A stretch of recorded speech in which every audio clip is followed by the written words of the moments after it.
Welcome to the Launch Masterclass. That's the way to start a big production, is to have your voice break right from the start. So let's have a do-over.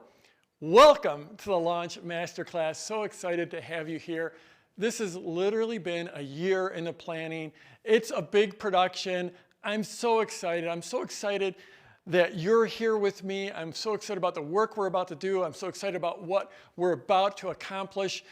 My goal here is just to make this an incredibly awesome day to be you, to get you launched or get you launched even bigger than you already are. So I'm just going to do a quick pre-show here, get us set. Then I'm going to move back to the main set over there.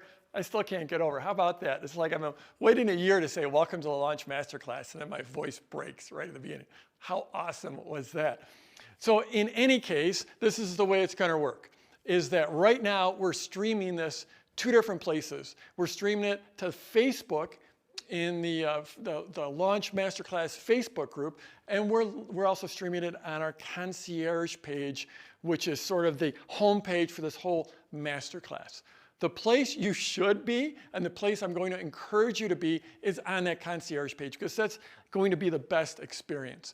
My team's going to be moderating comments. You can comment over on Facebook, but the reality is my team's going to be answering the comments. They're going to be in there on the concierge page. If you want me to see your comments, you have to be over on the concierge page. If you want to get the download that goes with this, you have to be on the concierge page.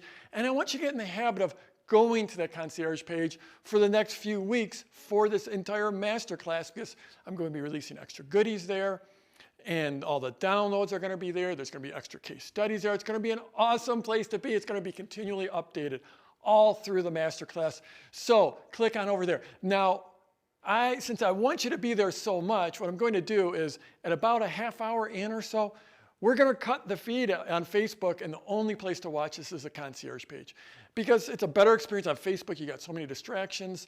Concierge page, you've got us, you've got the comments, you've got the downloads. It's a place to be. It's an awesome place to be. So speaking of distractions, you know the drill. You need to focus. I mean, that's the thing that's at the greatest premium in the world right now, is focus and clarity. And if you have Facebook open, if you have Messenger open, if you have Instagram open, if you have email open, if you're texting on your phone, you're not going to get the most out of it. And this stuff we're going to cover today, I think it's going to change the next year for you. So close all that stuff down, shut the door, get ready to drill in. We're going to be spending some time together. Yesterday, when we did a full live, well, it wasn't live. I guess it was sort of live to my team. It was a practice session. That practice session went almost 3 hours. Now, I hope I don't scare you off. We're going to be flying along. I know the folks in Australia, you got up super early with me. The people in the UK, you're staying up late. The people in Europe, you're staying up even later. If you're in Africa or India, somewhere in between, it's the middle of the night. Thank you for being here, because being here live is where you're going to get your absolute best experience. Again, I'm just trying to drive. I've been coaching people for a very long time, and I'm just trying to drive you to what's going to create the best experience. Being on a concierge page, best experience. Being with me live, best experience. If you're in the Facebook group, there'll be a link. My team will put a link in there somewhere to go over to the concierge page. So let me check my notes to see that I covered everything. Boom, boom, boom. Here it is. Let's just see if these comments work. So the comments, the first time you put a comment in, there might be some little registration thing. Once you've got registered, you should be all hooked up, hopefully, for the rest of the masterclass. Just let me know where you're watching me, where you're dialed in from. And just get some practice. And also, this is the deal. I'm going to feed off of your energy. So when I do these live events, and when I put on live events, I might be on stage for 3 days, just me, and I might have 800, 900, even 1,000 people there. And I love to feed off the energy of the folks there, the people I'm teaching. But here it's just me and a camera. And so the way that I'm going to pull energy from you, I need your energy. I am an introvert. I play, an extrovert on the internet, but I am an introvert.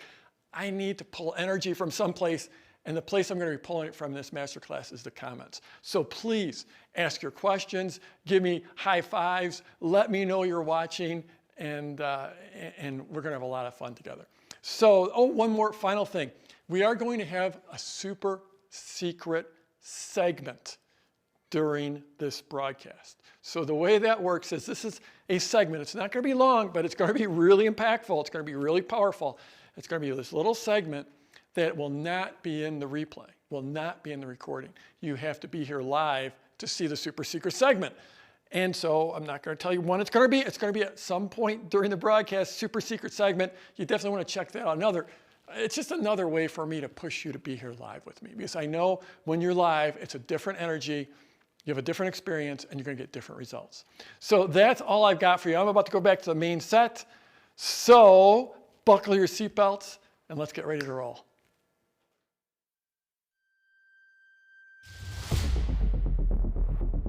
So how do you take what you love to do, your passion, your profession, even your hobby, and turn it into an online business that makes you a great income, creates a real impact in the world, and gives you freedom, real freedom? Freedom to work when you want, how much you want, and work anywhere you want in the world. A business that creates income for you 24 hours a day, 365 days a year. How do you create a business like that?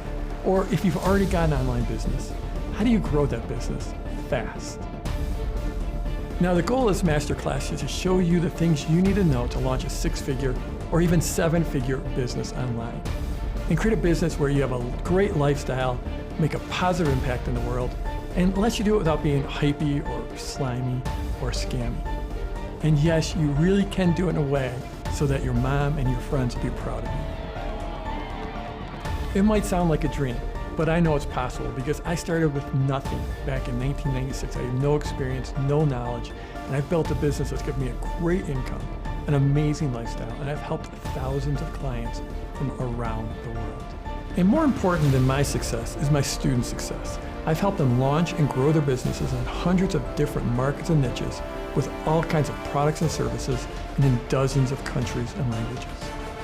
Welcome to the Launch Masterclass. And whether you've got an online course, an online business, a product, a service, or a book to launch, this is the place to get your launch plan.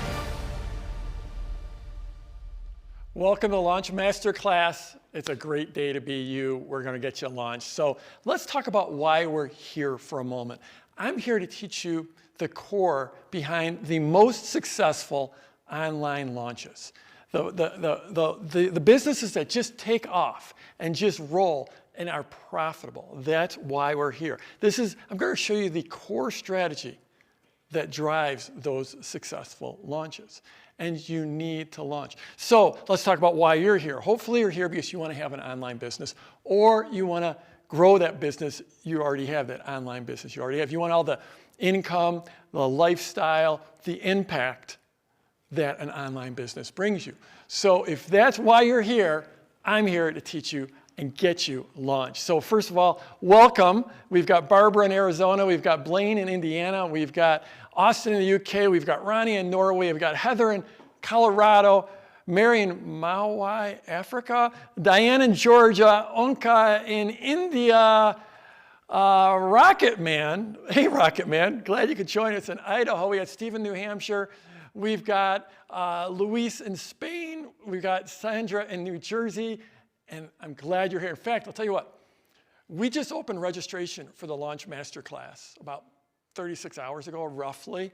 And we've already had 11,956 people register to join us. That's pretty ridiculous. And they are actually from, get this, 196 countries. You can actually track that kind of stuff in Google Analytics. 196 countries. It's pretty ridiculous. So we were talking about online businesses. And this is the deal. If you want a business, an online business, any kind of business, but especially an online business, if you want a business, you have to launch. No one shows up slowly. No one starts slowly and survives. If you look at the statistics, the number of businesses that go out of business in the first year is, I think it's like something like 50%. In 5 years, it's like 90%. It's absolutely ridiculous. That's because they didn't launch. When you launch, you start off with instant momentum, with momentum cash flow, and those are the things that are just absolutely oxygen for business. So what do I actually mean by a launch? So this is something that it exists out in the world in a big way, and it exists a lot more than it used to. And a prime example that I've used for a long time now is Apple. Like when Apple releases a new product, they do a launch for it.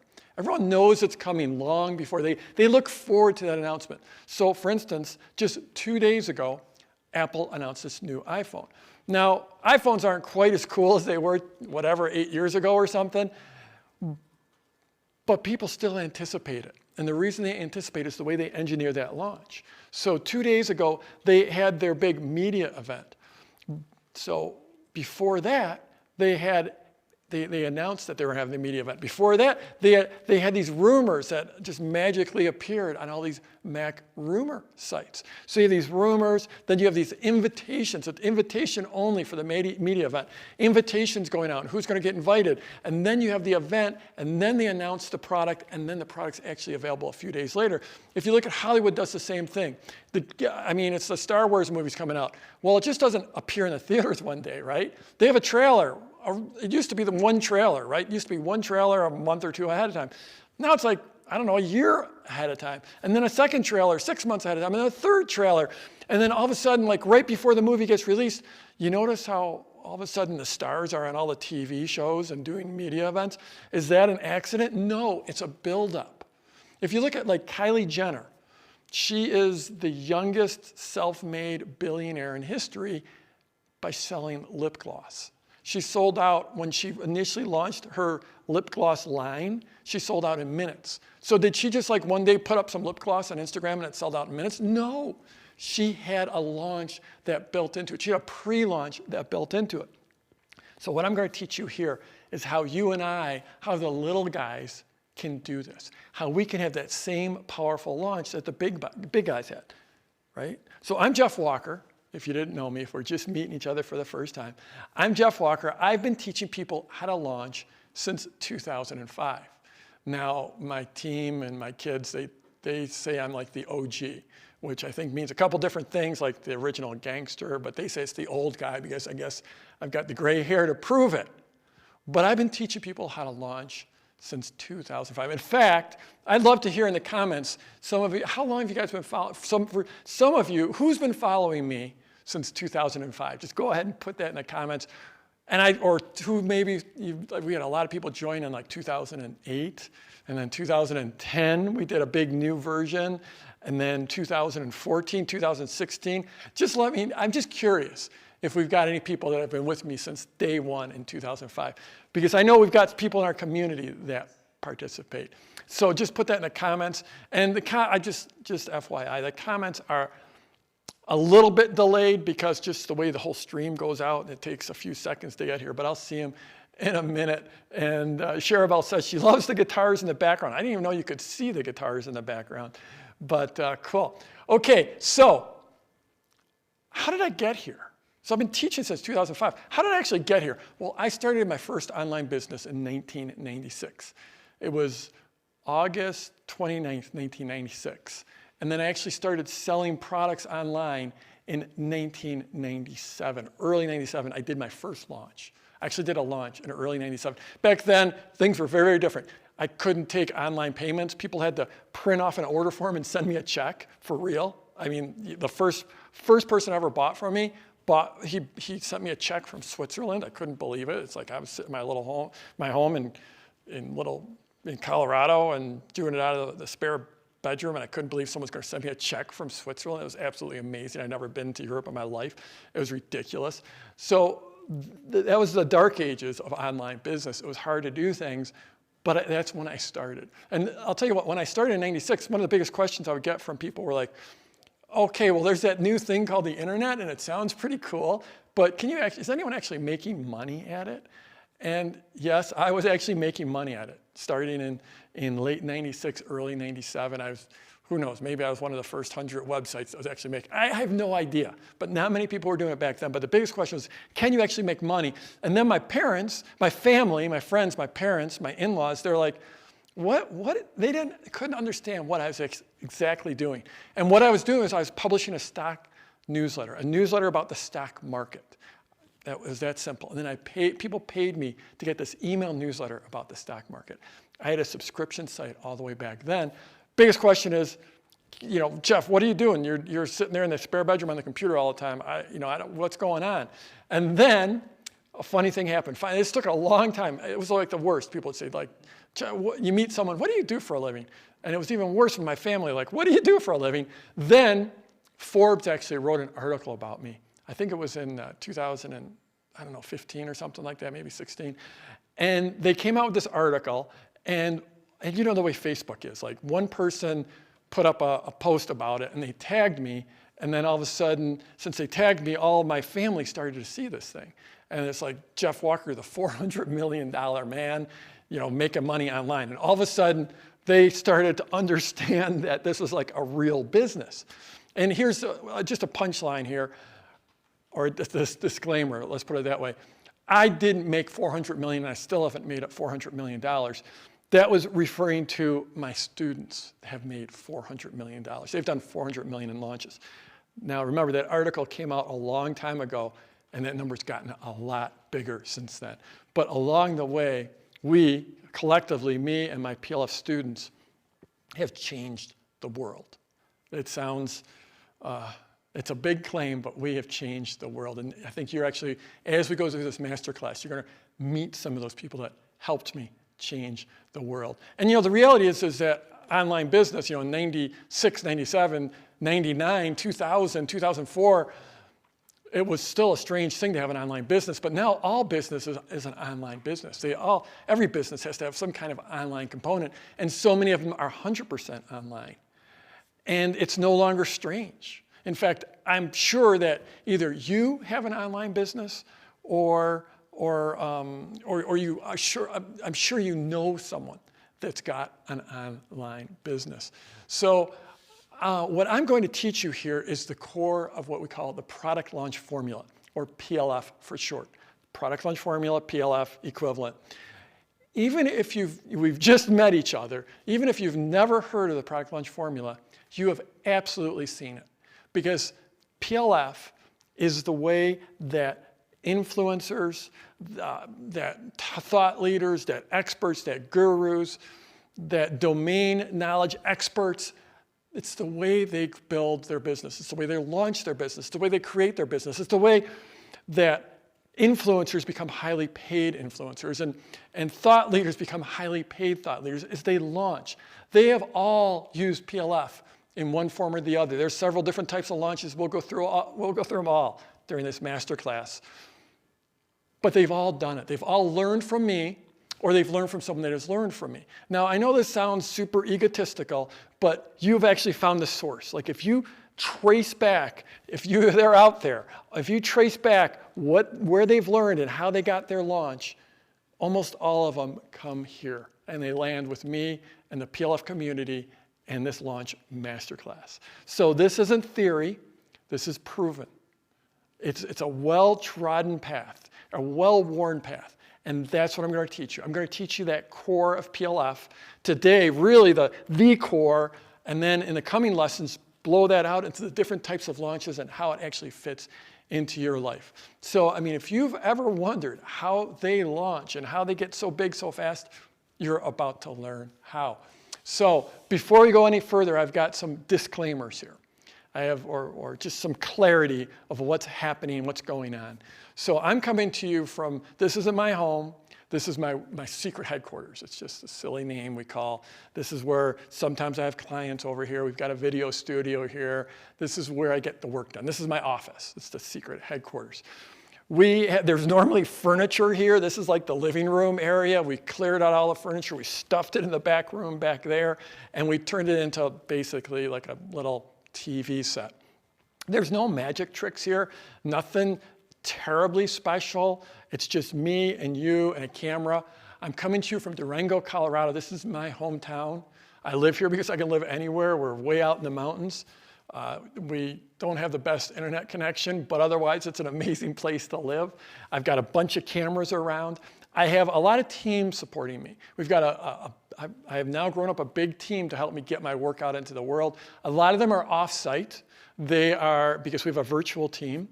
They're offsite. They might be answering your comments. They might be making sure the page is working, make sure the text's working. There's a lot of moving parts here in doing this. We've had a year to plan this thing out. So we got a big team offsite. We also have a team on-site. They're right over here. In fact, there you can see, wave to the camera, you can see John and Kristen and Blue and Dan. And then we have Dan over here. So Dan is going to he's the one that's going to keep me on track. Dan, are you all good to go? Yeah, I'm here and ready to roll. So Dan's actually going to be, you're going to be hearing Dan popping in every now and then, just telling me like, okay, get your act together up there. You're looking a little ragged. Your voice just broke. Stop shouting into the mic. So yeah. Yeah, let's get rolling. Okay, cool.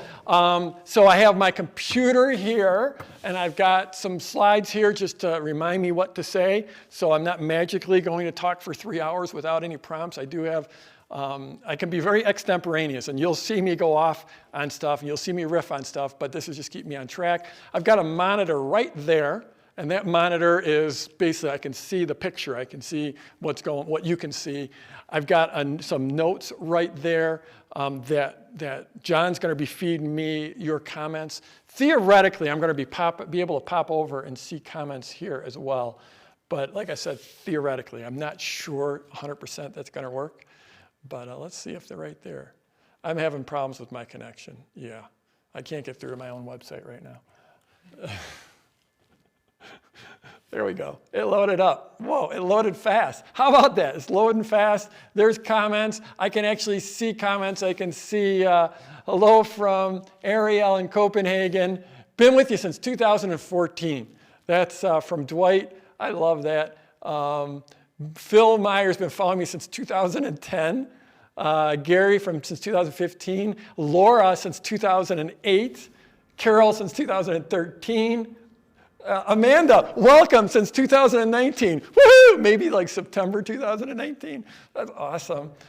Julie, 2013, and it just goes on and on. So cool. I've got amazing. I can actually see comments here. In any case, let's get back to the disclaimers. We got a notes monitor there that just reminds, another way for the team to remind me if I remember to look at that monitor. And then there's been a lot of questions leading up to this about the squirrel cam. So last year, so basically right over here, I get these two big windows that right next to the camera.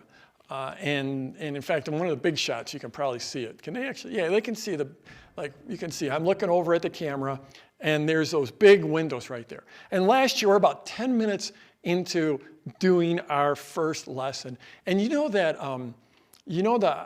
the metaphor, I don't know if it's a metaphor, the idea of a squirrel like being distracting, like especially like OCD people like, oh, squirrel, squirrel, squirrel, like in the middle of a sentence, and especially entrepreneurs are like always about the latest idea, the latest, stop chasing those squirrels, stop watching those squirrels. Well, here I am 10 minutes in, and we literally had a squirrel show up, like right next to the camera. And I'm like, you gotta be kidding me. So I did the only thing I could do, and I said, I'm sorry, but we've got a squirrel right here. So my amazing team said for the next broadcast, we got to hook up a squirrel cam. So we do have the squirrel cam back. That's what the squirrel, that's my deck out there. And there is that, if the squirrel shows up, that's typically where the squirrel shows up. Full disclosure, practice session yesterday, no squirrel. In fact, I haven't seen a squirrel there for like the last week. So I don't know if we're going to have a squirrel. We did have a big thunderstorm come in yesterday, and it can be fun to watch the thunderstorm. So maybe it'll be the storm cam. I don't know. Here's the thing. I've got a lot of fanciness. I've been in business for 23 years. This business I'm running right now is a very large business. We've built up a huge presence. We've made a huge impact. It's a lot of fun. We've got a big team. We've got the resources to pull all this off. But the reality is if you got a phone, you can just turn that phone on and do the same thing I'm doing without all the fanciness. So that's your disclaimer. Okay, let's get rolling. Why do you need to launch? I mentioned this earlier. You need it for that momentum. You need it for the sales. You need a quick start. Some people are like, if I just create a great product, and let me know in the comments, because some people have this belief that I don't know why I need to launch. I don't even know why I need marketing. If I just create a great product, people are gonna show up and find it. And the thing is, a lot of people have that belief, especially people that are like artists or practitioners who just work with people. Maybe you're a mental health practitioner, or you're really heartfelt. You're working on spirituality. You're teaching meditation. It's just like, I just show up in a big way and do good work. People are going to find it. The reality is, no, they won't. It's what I call hope marketing. Hope marketing, where you create something and you hope people show up. And it's like the saddest thing. I mean, like it's so sad to see a business go out of business. Like especially, like sometimes you're driving down Main Street and you see a going out of business sale, and then the place is closed a couple days later. And it's heartbreaking, because it's the hopes and dreams of someone. They spent months, maybe years, starting that business. It's the same thing with online business. You get all excited, you get a great idea, you create a social presence, maybe you create a website, a blog, a podcast, and it's crickets, just absolute crickets. It's heartbreaking, because maybe you've got amazing work to share with the world, but no one knows about you. You're not getting any distribution, you're not getting sales, you're not making money. You can't continue to fuel it. So a launch, a structured and engineered launch that follows the formula, that's the way you get those sales right away. I like to say instant momentum. I can't say instant sale. Nothing's instant. We'll talk about that in a minute. But this is the way to structure it, so you get that attention, so you get that momentum, so you get those sales. You need to launch. If I do nothing else in this masterclass but convince you that you need to launch, then I have won. That is probably, it's funny, it's become, I never, 20 years ago, I didn't think my life was going to be about launching, but it is. And what could be possibly cooler than helping people basically create a new, amazing life for themselves, where they're doing the work that they're meant to do and they love doing. So I love launching in its big metaphorical sense, but also in getting an offer out there and getting paid for it. I'm going to show you how to launch. And oh, by the way, if you've already got an online business, you know you need to keep launching. It's not like you do one launch and you're done. The successful businesses launch and they keep on launching. You have to do it. Okay, so a few disclosures. First of all, I already talked about product launch formula, or PLF. When I say product launch formula, when I say PLF, I mean the overall methodology. I'm just about to get to it right here. Boom. Wow. That page intentionally left blank. Watch. Huh. Okay, so I'm just about to get to it. We're just about to get into it. When I say PLF, it's the methodology. I'm going to teach you right through it. When I say PLF coaching program, that's my coaching program that I'm going to offer. So full disclosure, I'm going to teach my heart out. We're probably going to have about 12 hours of training. We got 4 lessons coming up, lots of training going on. I've got downloads for you. I've got case studies. We're going to do Q&A. We've got the Facebook group. We've got the concierge page where I'm going to be doing trainings, video trainings in between the classes. I'm going to give you everything right here. We're going to go all out.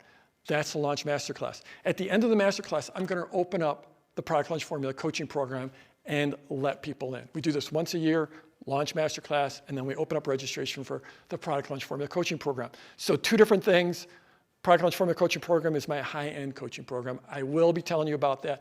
I'll be doing my best to get you to join, because I know that's the best way to get you the best results. So yeah, opening PLF 2020 soon. And oh, hey, how about, I'm super proud of my PLF owners. If you're a PLF owner, just let me know in the comments. I just love, we've got an amazing PLF community. Okay, disclosure. Oh wait, first, just a little, if you're on the concierge page, you already know this. We're going to have 4 lessons. This first lesson is how to launch. Then we've got your launch path, which is about finding which specific launch is right for you. Then your launch blueprint, and that's the overall map of how you're going to take that specific launch and put it into your life and your business. And then getting you launched is about moving you forward. So we will have extra goodies. We're going to have extra goodies being released on the concierge page. We're going to have extra goodies on the Facebook group, extra goodies on Instagram. You can join all those things on the concierge page. So Each lesson is going to have 3 segments, 3 primary segments. This first segment will be a teaching segment. Then I'll take that sort of theory and show you how it works in the real world with case studies. And then we'll be doing Q&A. And I will also be doing Q&A, taking some questions as we move through here.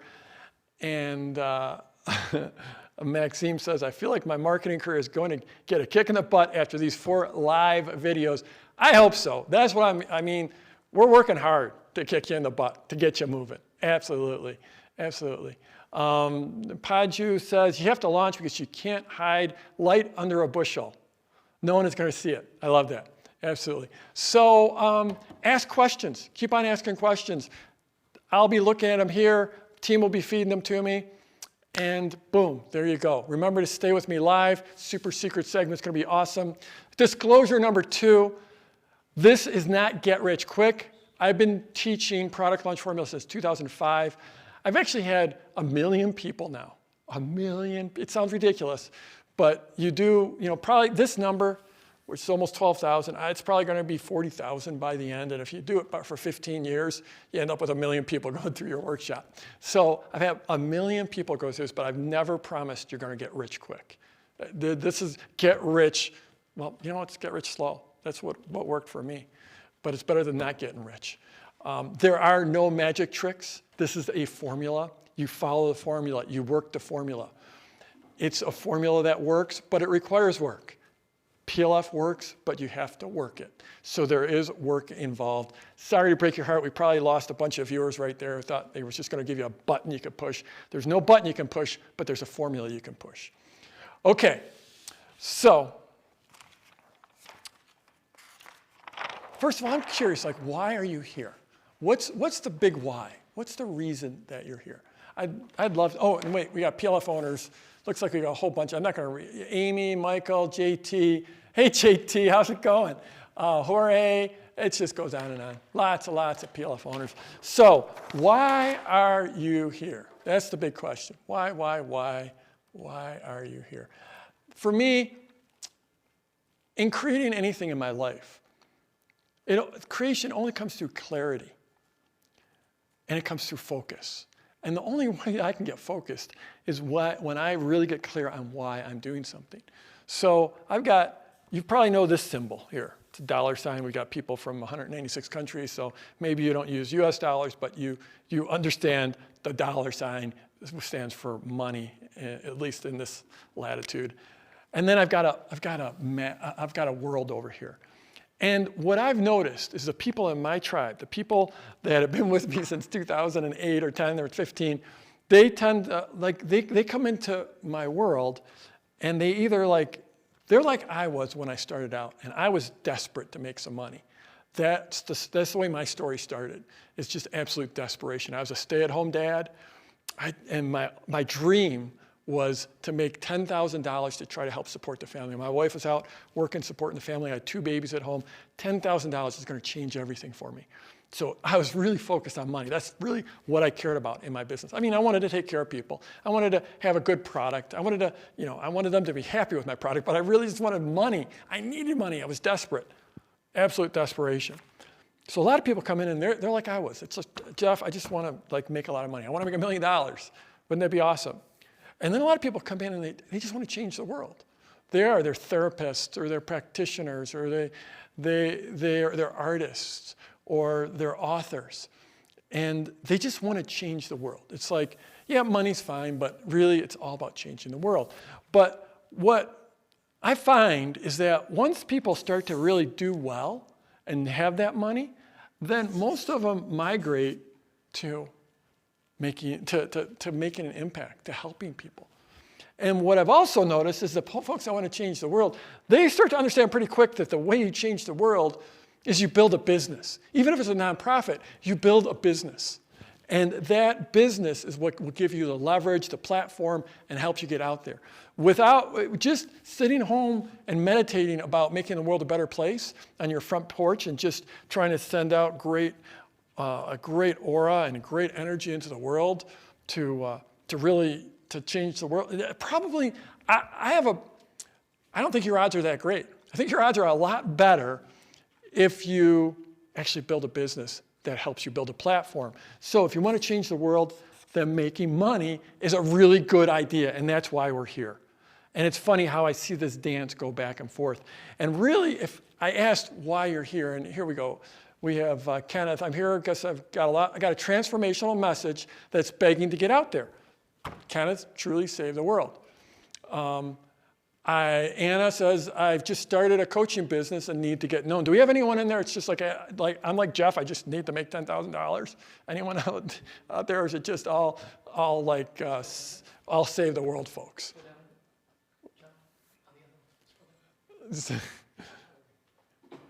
Yeah.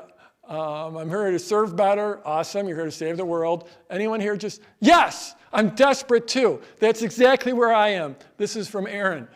Exactly where I am, even though I'm not a stay-at-home dad. But there's a lot of us are like that. It's okay. It's okay to say you're here to make money. We're in business, right?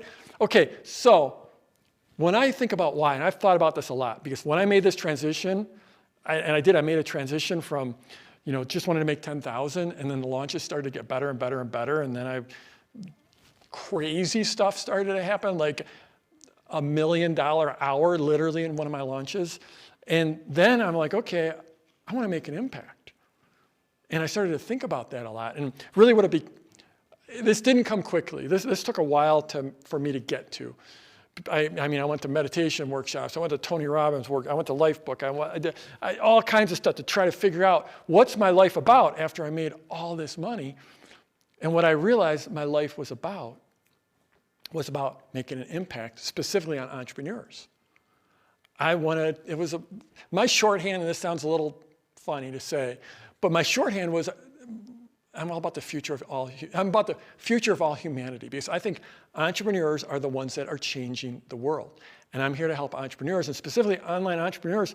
So many of us are educating. I think we're the future. Online education, self-education that's the future of education.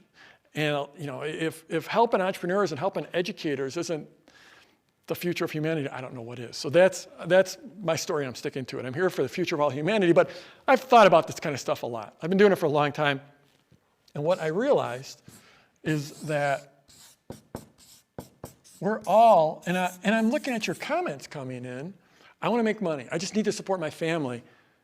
It's really, we're here for freedom. We're here for freedom. I think every comment I've seen so far, you're here for freedom. And I like to break freedom down as the first freedom is money, I think. You need to survive. You need to put food on the table. You need to put a roof over your head. This is the basics, is making some money, being financially free to whatever level, but taking that pressure off financially. And then what I've noticed is after people, and I've got this arrow because this is the order that I tend to see this happen in. And it's certainly, the next thing for me was, now I need some time freedom. I don't want to be in this position of trading dollars for hours. Lots of practitioners, if you have a one-on-one business, you might be, you're trading your time for money. And that can be great. You might still make a lot of money. You could be a body worker or a therapist. You could be a coach. You can make a lot of money, but at the end of the day, the only way you make more money is by working more hours. And we all have so many hours in the day, right? And also the idea of that you can work less hours and you can work the hours you want. That's the amazing thing about an online business. And then once you go beyond there, you have the freedom of place. Now, I've already mentioned that I live in Durango, Colorado. It's a town of 13,000 people. I'm about 300 miles from the nearest big city. I can live anywhere I want. I picked here. It's not the right place for everyone, but it's the right place for me because I love skiing and mountain biking and running rivers and getting out and hiking and camping. And this is the most amazing place for that. You can work wherever you want. I've literally worked from Bora Bora. I've worked from Brazil, from a sailboat out in the Caribbean, from Brazil, from the UK, from Paris, You can, anywhere you have a connection. An online business is absolutely amazing. The next freedom that I love is work with who you want. The ability to not have to work with that grumpy boss or that lousy coworker who's just never does anything and you have to cover for them all the time, or have clients that you don't like. An online business gives you that reach to reach exactly who you want. I love my PLF owners. I love the impact that they're making. I love to see their impact grow. I love my team. I love my partners. You get working with your life is so much better when you just get rid of those. I have a word in my mind. I'm not sure if I'm allowed to say this on air, but let's just say those difficult people. Let's say you just eliminate the difficult people in your life. You might be stuck with your difficult family, but you just take all those difficult people that revolve around your work or vocation in some way, and you eliminate those, your life gets a lot better. And then the ultimate purpose, or the ultimate freedom, is purpose. And that's this idea of doing the work that you want to do, making that impact. That's where I have been evolved to. I didn't start off there. I started off, I need money. I just need money. But eventually, once that got that in order, then it moved to making an impact. And I've seen so many of my PLF owners do this. They're in the game to make an impact. Well, I mean, and that is the freedom to be able to do that and be able to make that impact is an amazing freedom. Okay, so let me pop back over here. Okay, so I know I've already thrown a lot of numbers at you, a lot of crazy numbers. And I remember back when I started, I can remember it very clearly. And when I started, if I heard someone say they made $1 million in an hour, or if I heard someone say they had all these people go, all these numbers have been thrown out, they might sound amazing. But like back then, I'd be like, there's just first, I don't believe this guy. It's not possible. Even if it is possible, it's not possible for me. But I want you to stick with me. Please stick with me. Because like I said, I started a long time ago, and I had pretty much the most humble beginnings you could possibly think of. I remember like it was yesterday. I looked out the window and I saw my wife Mary drive up. That was strange because it was the middle of the workday, so I knew something was wrong. Mary walked through the door and I could tell she was upset, that she'd been crying. At that time, I was a stay-at-home dad. I was taking care of our two small kids, Daniel and Joan. Mary had a job and she was supporting the family. She was the sole breadwinner. There wasn't much money to go around, and we were basically living from paycheck to paycheck. And now Mary stood in front of me crying. She told me she couldn't take it any longer. She was getting up in the dark to go to work, coming home in the dark, working way too many hours, barely seeing the family. She wanted a better life for our family. She wanted to be able to spend more time with our kids. She needed a change, and she asked me to find some way to help support the family. Now, I didn't know what to say. Years earlier, I tried the corporate world, and it didn't work out so well. I was like a round peg in a square hole, and I left my corporate job feeling like a complete failure. I basically quit just before they could fire me. But now my wife was standing in front of me in tears, pleading with me to help support the family in some way. This was one of the lowest moments of my life. I was already a corporate failure, and now I was failing as a father, husband, and a provider. And there was another thing. Mary knew, and in my heart of hearts, I knew that I had more to contribute to the world, that I wasn't fulfilling my potential, that I wasn't destined to be a failure, that success, well, it wasn't something that just happened to other people. Now, at that moment, I made a promise to myself that my life and my family's life was going to change. I didn't know how, but I would find a way.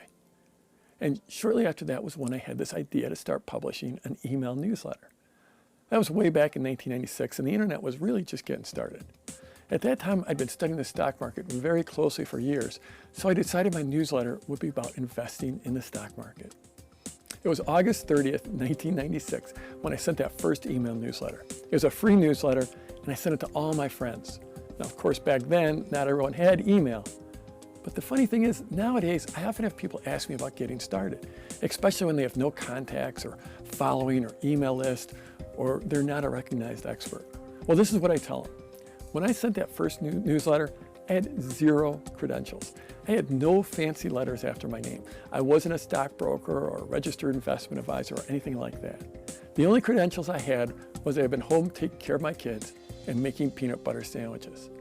But there's this magical thing that happens, and this was one of my first critical lessons. When you start publishing, even a free email newsletter, people instantly start to look at you as an expert. It's pretty amazing, but it's true.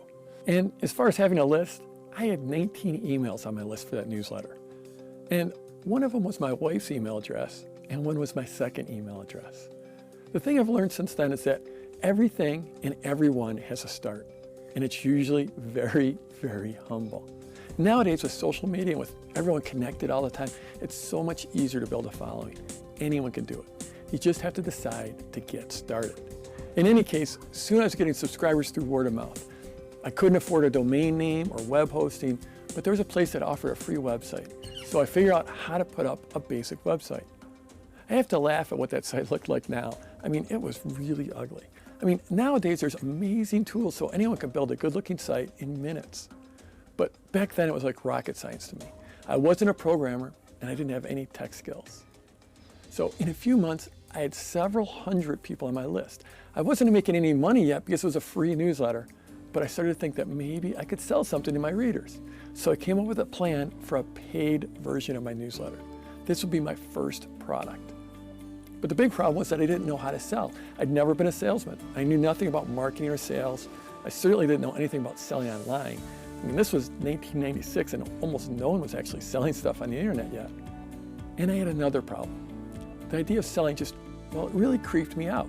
I wanted to treat my subscribers really well. I thought of them as friends. I was scared to ask for the sale. I was scared to ask for the order.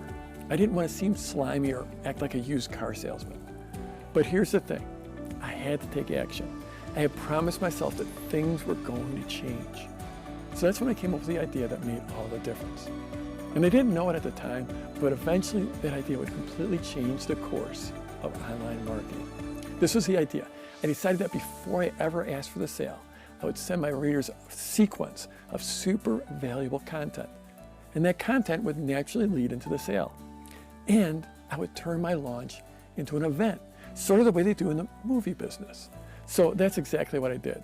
And then the big day came, and I gathered all the courage I had, and I pushed the send button on my very first launch. Now, it's funny, but back then I had a hard time believing that anyone would actually pay me for something that I created. I mean, I'd been a stay-at-home dad for years. I hadn't gotten a paycheck or made any money in forever. I was sending a free email newsletter from a homemade desk in my basement. But I didn't have to wait too long. I can still remember the moment that first order came in. I literally jumped out of my chair. I jumped so high it felt like I almost punched a hole in the ceiling. My life changed in that moment. That's what that first sale, that first dollar will do for you. I had just stepped on board the success train. What I know now, and this is important, after helping thousands of entrepreneurs start their online businesses and thousands more quickly grow their businesses, it's the first dollar that's the hardest.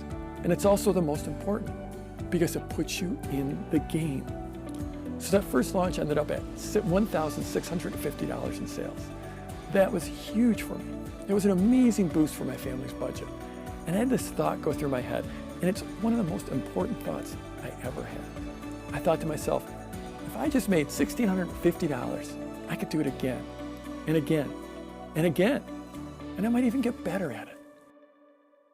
Well, that's exactly what happened. A few months later, I did another launch. I took what I learned the first time, and I made a few changes, and this launch did $6,000 in sales. That was crazy. Then the next one did $8,000 in sales.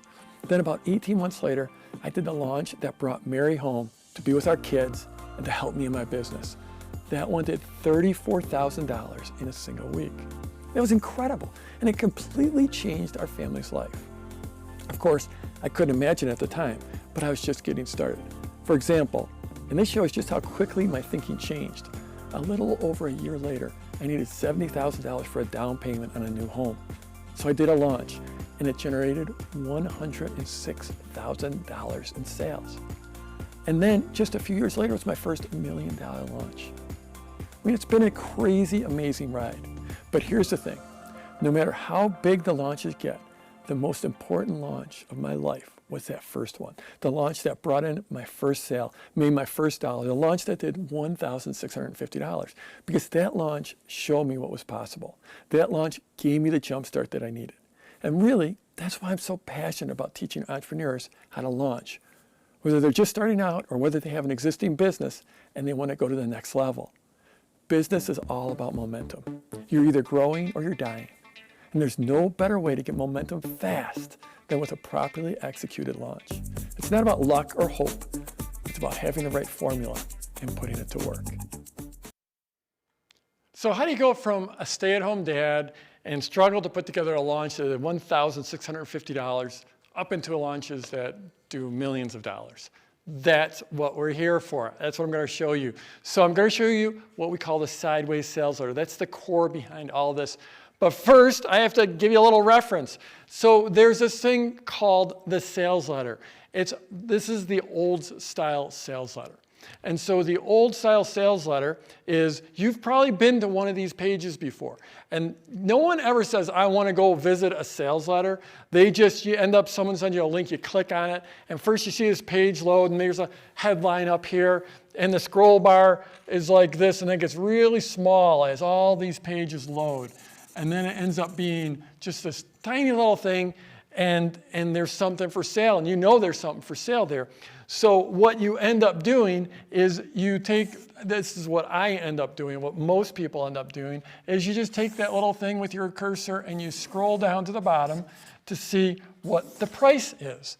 And then you go back up to this. At that point, you decide whether you click away from the page or maybe you go back up and you check it out. So that's the old style sales letter.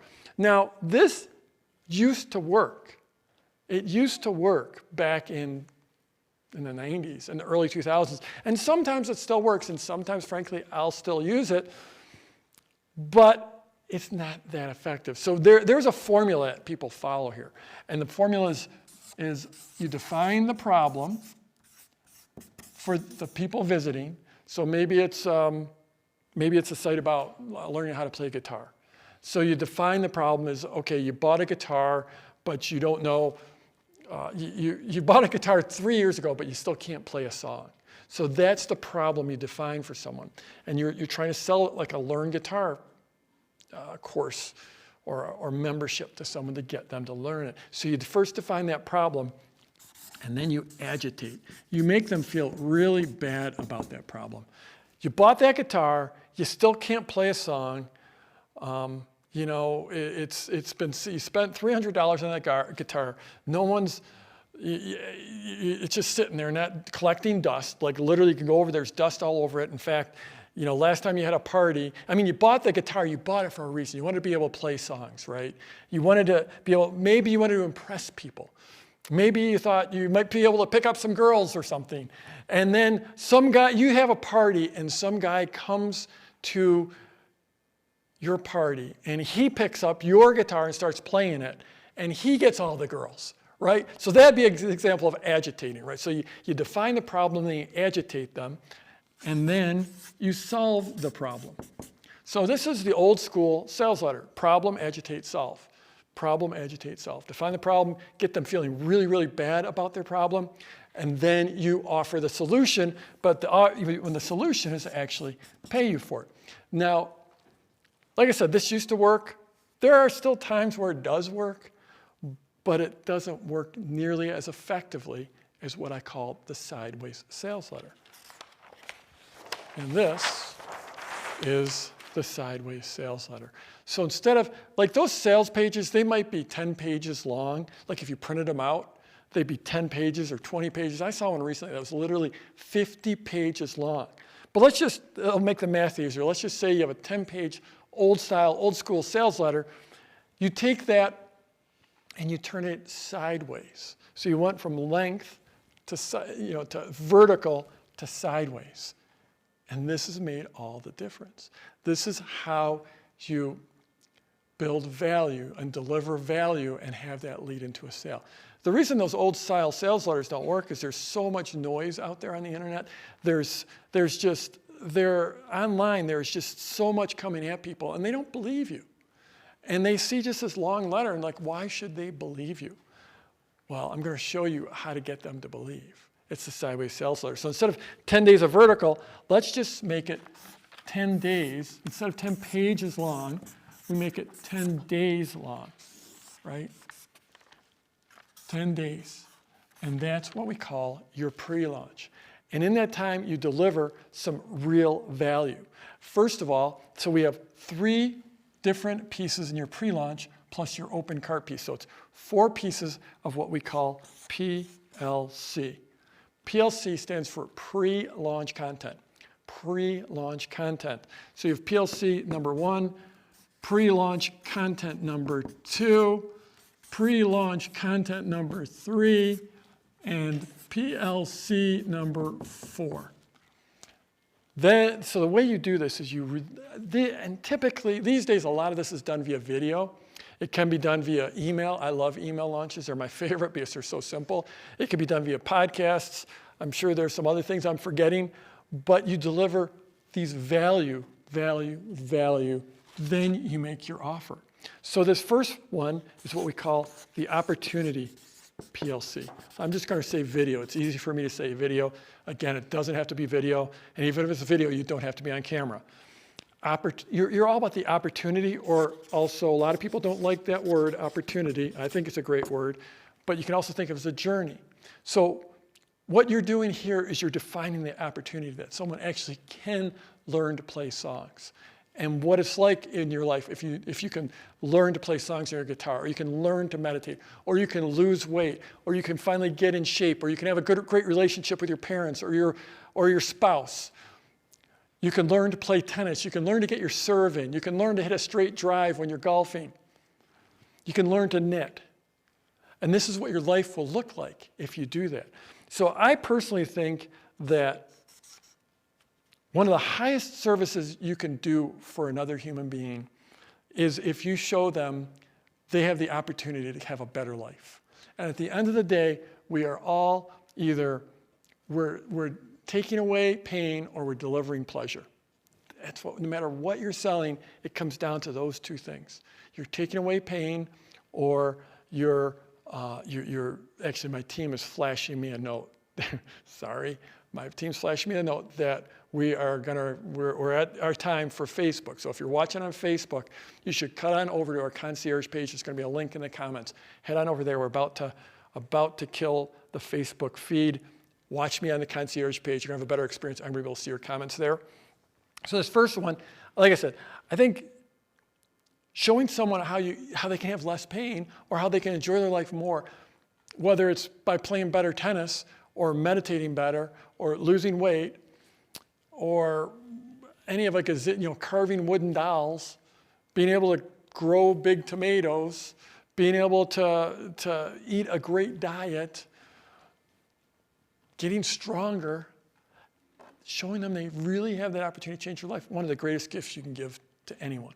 So this one's all about, and we'll go deeper into this, but I just want to roll through this. This next one is all about transformation.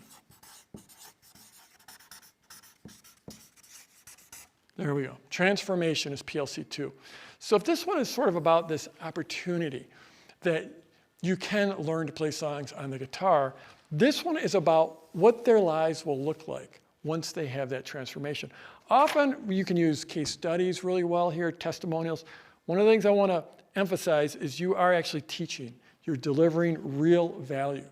So as opposed to that vertical sales letter where it's just, here's your problem, and I want you to feel really bad about your problem, now give me money. This is like, you can have a better life. And this is actually what your life will look like when you have that better life.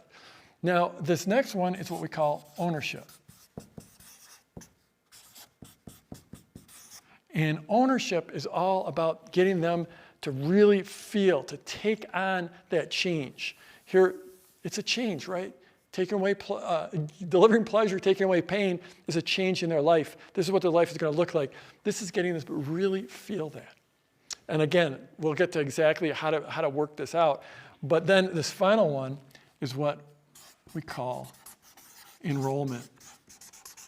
And enrollment is like one of my favorite words. I absolutely love that word because we are all about, or I am all about enrolling people in a better life. I'm all about enrolling them in a bigger future.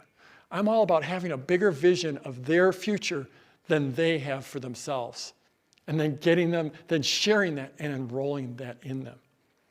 And so I love enrollment. Now this is actually also when you make your offer. This is what we call the open cart, or the OC, the open cart. And this is the part, this is all the pre-launch leading up to the launch, and this is when you actually start making sales. You start taking orders in the open cart. Now, there's this word out there called pitch. Like, this is where you make your pitch. I don't use that word. It's forbidden in my company to use the word pitch. We make offers, but when we make offers, what we're doing is we're trying to enroll people into a bigger future. That's what we do. Does that make sense? If you got any questions, but by the way, we're going to go deep on this. If you got any questions, type them in. As I go, I just want to make sure you stay with me. So type in the questions, and I'll be getting to them in just a moment. So that's, my team's laughing at me over here. Oh, yeah, here we go. And we're playing without a net. It is live. What do you think, Dan? Are we doing good? Are people still paying attention on there? Yeah, looking on, we just got an update from the team here. It looks like we've got just a little over 2,000 people on live right now. We're at over 600 comments so far, and we've got a bunch of awesome comments. We've got a bunch of people who have been here, a bunch of new people, a bunch of people who just heard of you 2 days ago, and we've even got someone who was following from your previous business before PLF even. My stock market newsletter? Yeah, all the way back from 2000, even before 2005. Yeah, wow, very cool, very cool. So there's this other thing here we're just going to layer this in. This is going to get a little messy looking in a little bit. We got a lot to put in on here. There's something I call the PS path. I didn't leave myself quite enough room to write, so hopefully you can see that. It's the PS path. What does that stand for? It's the problem solution path. So the way that this works is that, remember that problem, agitate, solve? I mean, just even saying those words, it's sort of irritating, isn't it? I mean, just to think about that, like we just gotta, like, you got this problem and now I'm gonna make you feel really bad about this problem. I'm gonna keep on jabbing you and make you feel bad. So what we do here is, this is the kinder, gentler, more effective, more profitable way, is first of all, at the beginning, we still define the problem. Because there's an opportunity to first they need a change, right? They got that guitar sitting over there collecting dust. They need to learn how to play a song, right? So they've got a problem. So you define the problem, and then, right in this very video, we solve it. Now, I mean, if you're teaching someone how to play guitar, you're not going to like fly to their house and hold their fingers down and force them to stroke or to strum the guitar. But you could give them you can give them a very simple framework for how to solve that, how to get that first song, because that's what's holding everyone back, right? That first song. And then, so you define the problem, you actually solve it, and then because every problem has inherently in every solution, there is the seeds of the next problem. You think about it. You win the lottery, are all your problems gone? No, I mean, empirically, we know they're not. We know people still have problems when they win the lottery. So you define the next problem. And when you can articulate someone's problems better than they can, then they just instantly assume that you have the solution. So this is all about articulating their problem, solving it, articulating their problem, and then you tell them, in my next video, my next piece of pre-launch content, you don't call it pre-launch content, in my next video, my next email, I'm going to solve this for you. So problem, solution, problem, then you solve that problem here. You'll restate the problem at the beginning, but then you solve that there. But then what does a solution have? Every solution, inherent in every solution, is the next problem. So you define the next problem for them. So then, when are you going to solve that next problem? That's going to be here in PLC 3. So you solve that problem there. And then, of course, inherent in that problem, there's another step. There's always another step. You're moving towards mastery, moving towards just really having that change, having that transformation. There's always another problem. And then that solution right here is when you ask for the sale, when you enroll people in that bigger vision, when you get them to buy for you. That's the open cart. So that is the problem solution path. And we'll talk more about this, but I'll give you examples. We'll layer it in. But first, there's one more piece that's going to get this super exciting that really makes this work. And that's what I call the mental triggers. So this is not something that I've invented. And it's something that I discovered accidentally. In fact, number 6 here, remind me, number 6, I got to tell you, this is the secret. Remember in that clip I just showed you, I went from a launch that did $1,650 in my first launch to $6,000 in my next launch. And Dan, if I forget to mention what this is, because it was this one, that was the one thing that went from $1,650 to $6,000. That one thing right here, this one mental trigger. So by the time I get there, I'll probably forget. So Dan, you got to remind me. I gotcha. Got me? Okay. So the deal is, there's these things we call mental triggers, and they influence how we make decisions. They make a huge impact on the decisions that we make. And we all have these triggers, and we've had them for thousands of years. We've been developing them for thousands of years. And there's a whole bunch of them. In Product Launch Formula, in the full pro program, we go through, 18 or 20 of these, something like that. But these are 6 really important ones. And I discovered them by trial and error. Then I realized that they existed. Then I read some books that gave them names. So here we are. The first one is what we call authority. So if we perceive someone is an authority or has authority, we will pay more attention to them. They will be more influential on us. And this is that whole idea of a doctor walking in a white coat. Why do they got a white coat? They don't need a white. It's like, is there anything special about you're walking in to do an exam or look at my broken toe? Is there any reason you need a white coat? No, you don't. But it's a symbol of authority. It gives them authority. Same thing with a police officer in a uniform. Same thing when you go to Amazon and you see 1,000 reviews for something. That's authority. You go to an event and someone is up on stage. They have authority because they're on stage.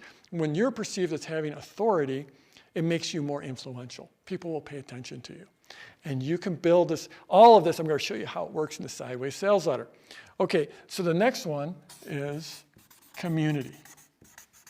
Community is an interesting one, because we will all act in accordance to, if we believe we're part of a community, if we define ourselves as being part of a community, we'll act in accordance to the way we think the people in that community are supposed to act, the community norms. An example that I like to give is I grew up in Michigan, and in a suburb in Michigan. And when I grew up there, everyone had a green lawn. And I don't think everyone had a green lawn because they loved taking care of lawns. I think they had a green lawn because that's sort of what you did, was when you bought a home in this suburb, you took care of your lawn. You had this green lawn out front. All that I know is when I was 12 years old, I had to go out there twice a week and cut the grass. Wasn't my favorite thing to do, but my parents were like, go cut the grass. They were telling me to go cut the grass because they're like looking around. All the other neighbors have good, nice lawns. We got to have a nice lawn. This is something that you can absolutely use in your launch. It happens all over. We all belong to different communities. Some of them are online, some of them are offline, and we act in accordance to the way we think we're supposed to act as a member of the community. Next one is anticipation.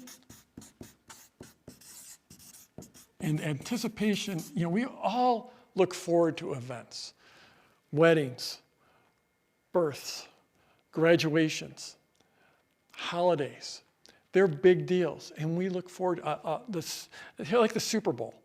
So I know we've got people from all over the world, but I presume most of you are at least familiar of this thing called American football. We've got, and there's this thing called the Super Bowl. Most people have probably heard of the Super Bowl, right?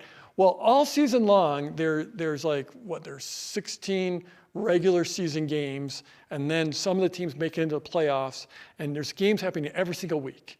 Every Sunday, games Sunday, all week long, get to the playoffs Sunday, and then you finally end up with the final two teams that are going to be in the Super Bowl, but it's not the next week. They actually take a whole week off. It's 2 weeks in between the conference finals and the Super Bowl. Now, why is that? The big reason is to build the hype, build the anticipation. It's like all of a sudden they're interviewing every player, they're interviewing every coach, they're interviewing every cab driver that gave a player a ride because they don't have anyone else to interview because they're just so looking forward. They build the anticipation for 2 weeks. Anticipation is super huge. It's a great thing in your launch. Then we have reciprocity. And this is this idea of if someone gives you something, you're going to want to give them something back. And this has been built into us. In fact, this is the basis for trade between humans. If we didn't have reciprocity, I don't think we could have, we had an offstage sneeze there from Kristen.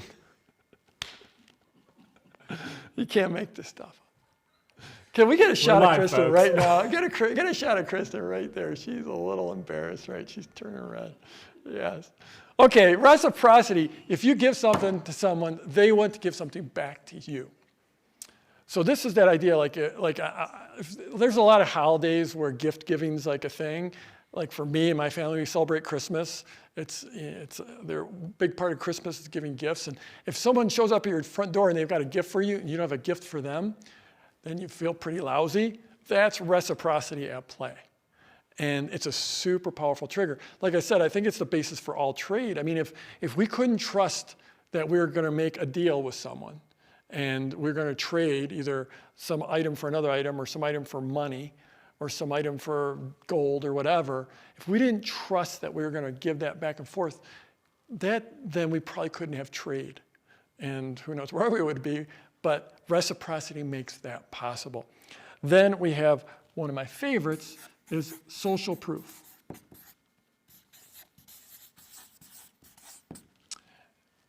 Social proof is this idea of if we see other people doing something, then we're going to be inclined to do it ourselves. So this is that whole idea. This is where the reviews really come in handy. It's like we go to Amazon and we see all these positive reviews, we might be more inclined to buy that product. If we see a bunch of lousy reviews, we don't.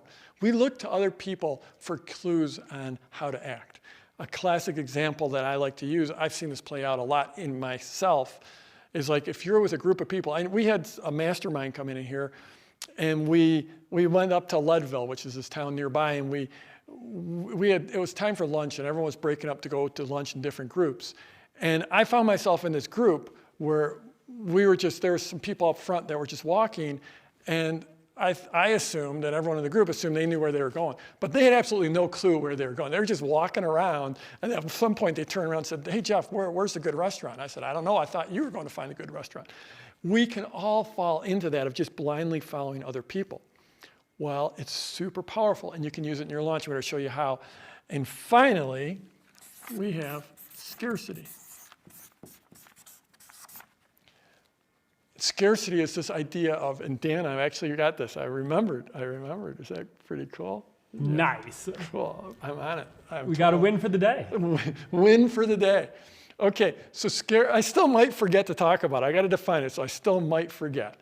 But scarcity is this idea of if there's less of something, we inherently are super interested in it. Ferraris, diamonds, they're rare. They're scarce. They're expensive because of that rarity, because of that scarcity. When there's less, we're huddled around, thousands of years ago, we're huddled in a cave. There's one rib bone left of that mastodon, and all of a sudden you're a lot more interested in when there was a whole carcass of that mastodon, right? Sorry for all the vegans out there. But scarcity, if there's less of something, we are inherently, it pricks up our ears and we're really interested in it. Okay, so we've got all of these, and now what do we want to do with them? They're super powerful. They're super powerful in every area of your life. They're super powerful in business. If you want to get a date, if you want to get your kids to pay attention to you, if you want to get your community to pass a new bylaw, these things are really powerful. They're also super powerful in business. Now, the cool thing is, as opposed to that old-style sales letter where it was really hard to deploy these, it's much easier in the sideways sales letter. So let's pop on back, and we're going to layer these in.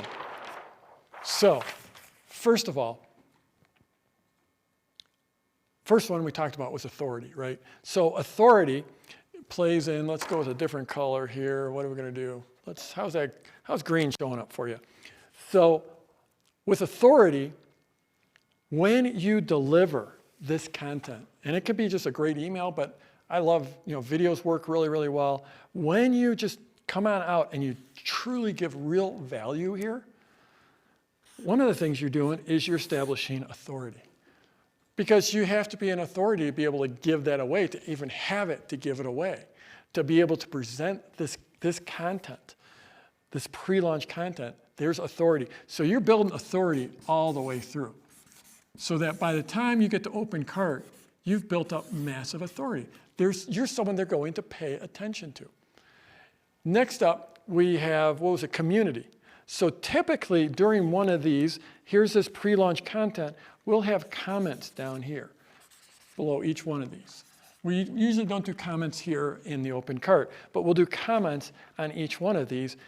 And in those comments, you'll literally start to create a community. It sounds crazy, but you'll create a community in your comment section. So you got community happening all the way through. And these days now with social media, it's even easier. They have other ways for people to interact with you. So you're building community all the way through. Now, anticipation is right here. People are, we already have an A, so maybe let's do an AN. AN for anticipation as you start to move through here. Because, you define this problem, they want the solution. You've defined this problem, they want that solution. You've defined the problem, they want the solution. So you're building anticipation all the way through. Little arrows, boom, we're just rocking this. Next up, and Dan, I still am on that scarcity, I still got you. Next up is reciprocity. So you go back to this thing. Are you developing reciprocity? Do they feel like they owe you something? Do they feel like that you've given them something so amazing and now they want to give something back to you? No, you're irritating them, right? You're irritating them there. Here, you're delivering real value. And I want to emphasize there is real value here. So you're building up, what was it? We're building up reciprocity. That's right, reciprocity. And if you do it right, you even build reciprocity here in the enrollment offer. Okay, have we done social proof yet? No, we haven't. Social proof comes here in all these comments. It also comes in when you can do case studies. You got all kinds of time to, instead of just throwing out a one-line testimonial or something, you can actually do case studies through here. So you can build that up. Typically, it's a PLC, and also PLC3, PLC2 and PLC3, social proof. Super, super powerful. And instead of saying, I'm so awesome, it's like, here's this lame testimonial from Joe B in Peoria. You can actually share people transforming their lives.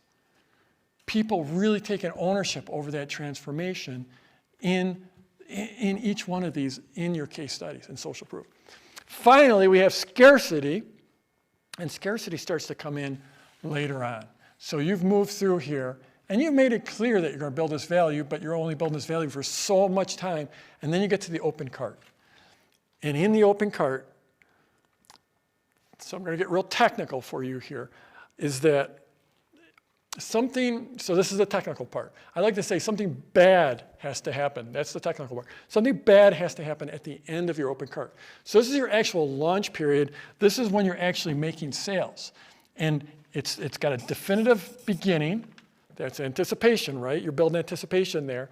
And it's got a definitive end. And you're telling people about that end. And at the end, the bad thing that has to happen is generally falls into 3 categories. Either the price goes up, the offer, some of the bonuses go away, or the actual offer and enrollment closes down and they can't get it anymore. So that typically happens. And so that defined, very definitive period where they need to buy creates scarcity. And so here's the payoff from my asterisk back then, is I did that launch, let's go with red. They did $1,650. Okay, so that was amazing, life-changing money for me. That was like, oh my goodness, that's amazing. I can't believe I did that. If I did it once, I can do it again, and I can do it again, I can do it again. The second one, I said, that's $6,000. So that's almost 4 times better. And the one thing I did there was I had a definitive end. The first time I launched, I didn't know that I should have a definitive end. So it was like, hey, I got this thing for you. If you want to buy it, print this form out, send me a check. The guy did from Switzerland, the guy did from Indiana, a few other people did. When you make your first sale, you'll never forget that first sale. When you make your first sale online, you'll never forget that first sale. That's why I can remember that guy sending me that check from Switzerland. It was mind-blowing. When I like literally didn't think that, I never sold a thing in my life other than 2 bags of donuts when I was a Boy Scout. And one of those was to my parents. One was to my next door neighbor. How hard is it as a Boy Scout to sell donuts, really? And from that time until this time when I was probably 35 years old or something, I never sold anything. And the idea that someone might buy something from me that I created is like unbelievable. So it blew my mind. The guy's going to send me a check from Switzerland. But $1,650, this next one, what I did was I said, we've got this launch and it's open from this period to this period. And at the end, this launch was clicking along. And my email list had grown a little bit. So we were trending along. We were going along. And we probably would have ended up like at $2,000, a little bit better, just a little bit better. And then on that last day, the sales just spiked, went through the roof, ended up to $6,000. And I might not be the sharpest pencil in the drawer, but I was like, I just learned something there. So since then, I have never done a launch that didn't have a deadline. I've never done a promotion that didn't have a deadline. Okay, I think we got some questions here. Yeah, we've got a good one here from Alan DeAngelo, actually, asking about doing this for camera-shy people. Is this something that you need to be on video for? Yeah, the answer is absolutely not. You can do this via, my favorite is email because it's so much easier to just write a few emails. But video tends to be super, super powerful. We're in a video age, so we do video. And one of the things is writing can be hard. Like writing comes fairly easy to me, so I can write some emails. But a lot of times people, when they start to try to write, they get really kludgy and they just don't write well. They get just all caught up in their head. And in video, almost everyone can enthusiastically share the things they're excited about. So that's why video works really, really well for a lot of people. I made the transition from pure email to mostly video in 2010. It's been a long time, but we had to figure all that stuff out then. Now, I will tell you, you can do video, but just do screen capture, which is, in other words, it's like, there's a lot of different tools, and in fact, it's built into the Mac, it's built into Windows. You're recording your voice and your screen of your computer. And I've done some great launches that were pure screen capture video. So it's just like I was about to say a VCR, for your computer, but I guess we don't really have VCRs. Dan, do you even know what a VCR is? It's like, Yeah, it's that thing where like the tape gets all tangled up, and you gotta be kind, rewind, all that good stuff. yeah. I don't remember much other than that. The glory days, right? So, but people have done it with podcasts. There's other formats too, but I used to do it with audio. Like before we could do video online, for a brief moment in time, probably in, 2005 or 6 or something, audio was the thing, and then video became the thing, and now audio is the thing again with podcasts. So you can do it. You don't need to be on camera. Now, like I said, a lot of people find it easier to speak, to just be enthusiastic. It's like if you had a movie that you're really excited about and you wanted to tell your friend and convince them to go, you could probably do that. And it'd probably be easier for you to do it face-to-face or on the phone, but just do it, just tell them the story of why they should go see the movie. It's the same thing for most people with their products. Now, one thing, and you're going to hear this because we got some cool case studies coming for you, but a lot of people just started out well, I'll tell you, let's not talk about other people, let's talk about me. When I first started doing video in 2010, I would literally deliver it one sentence at a time. I would have a yellow notepad down at my feet, and I would like read the sentence over a bunch of times, then I would look up and I would say the sentence. And typically it would take me about 10 or 11 takes to get that sentence right, because I didn't like the way I said the word is. Like, and this is the greatest. Oh, I really didn't like the way I said is. This is the greatest. Oh no, let's do that one again. 10 or 11 takes per sentence, and then we move on to the next sentence, and then we move to the next sentence. And my video guy at the time would just have a nightmare of stitching all that together. So none of us starts off as a natural. We all get natural. We all get a lot better at it. So you don't need to do video. If you do video, you can do screen capture. You could do email, you can do any number. There's a lot of ways to do this. But I do think that for a lot of people, video is the answer. And we've got a few questions about how does this work for like a physical product or something that's not not like a make money online or not like just a educational type course. Right, the old not make money online deal. I'm going to show you example after example after example after example in every market you can imagine. In fact, we're coming up on that in just a few minutes. But it absolutely works for physical products. In fact, we have a case study coming up of someone that uses it for pasture-raised, grass-fed beef. And it's just completely changed their business. So typically a physical product, in here you're still using information to tell the story of that product. Often it's the story of the creation, but it's also still the story of the transformation. Because, like for example, grass-fed beef, pasture-raised beef, wild-caught salmon. That is an incredible opportunity to eat this amazing food that is nutritionally dense and great for you, and to support the farmers that are doing it. And you can tell that story all the way through here. So we've got a lot of people that do digital or physical widgets, physical products. Now, full disclaimer, most of my PLF owners are doing digital products. Or if not digital products, they're doing some type of a training or an information kind of product. It might be an offline workshop. It might be working with small groups face-to-face. So it doesn't have to be digital, but it is some type of a training type of product. About 80% of those people, or an piece of art, or a book. That's about 80% of these people here. But physical products, it's essentially the same thing, walking right on through. Okay, so I was thinking about moving on, unless you got some hot questions. You got another hot one for me? Let's see. Well, we got some questions about if you need to be giving away like all of your content here in order to be giving away good content during your PLC. We've got one from Mauri Dolidzi. Sorry if that's wrong. So no, you don't. In fact, you don't want to give away everything because then you don't have anything to sell. But what you do is right here, the beautiful thing about this enrollment, about this offer, is you're taking people up to the precipice of making a decision.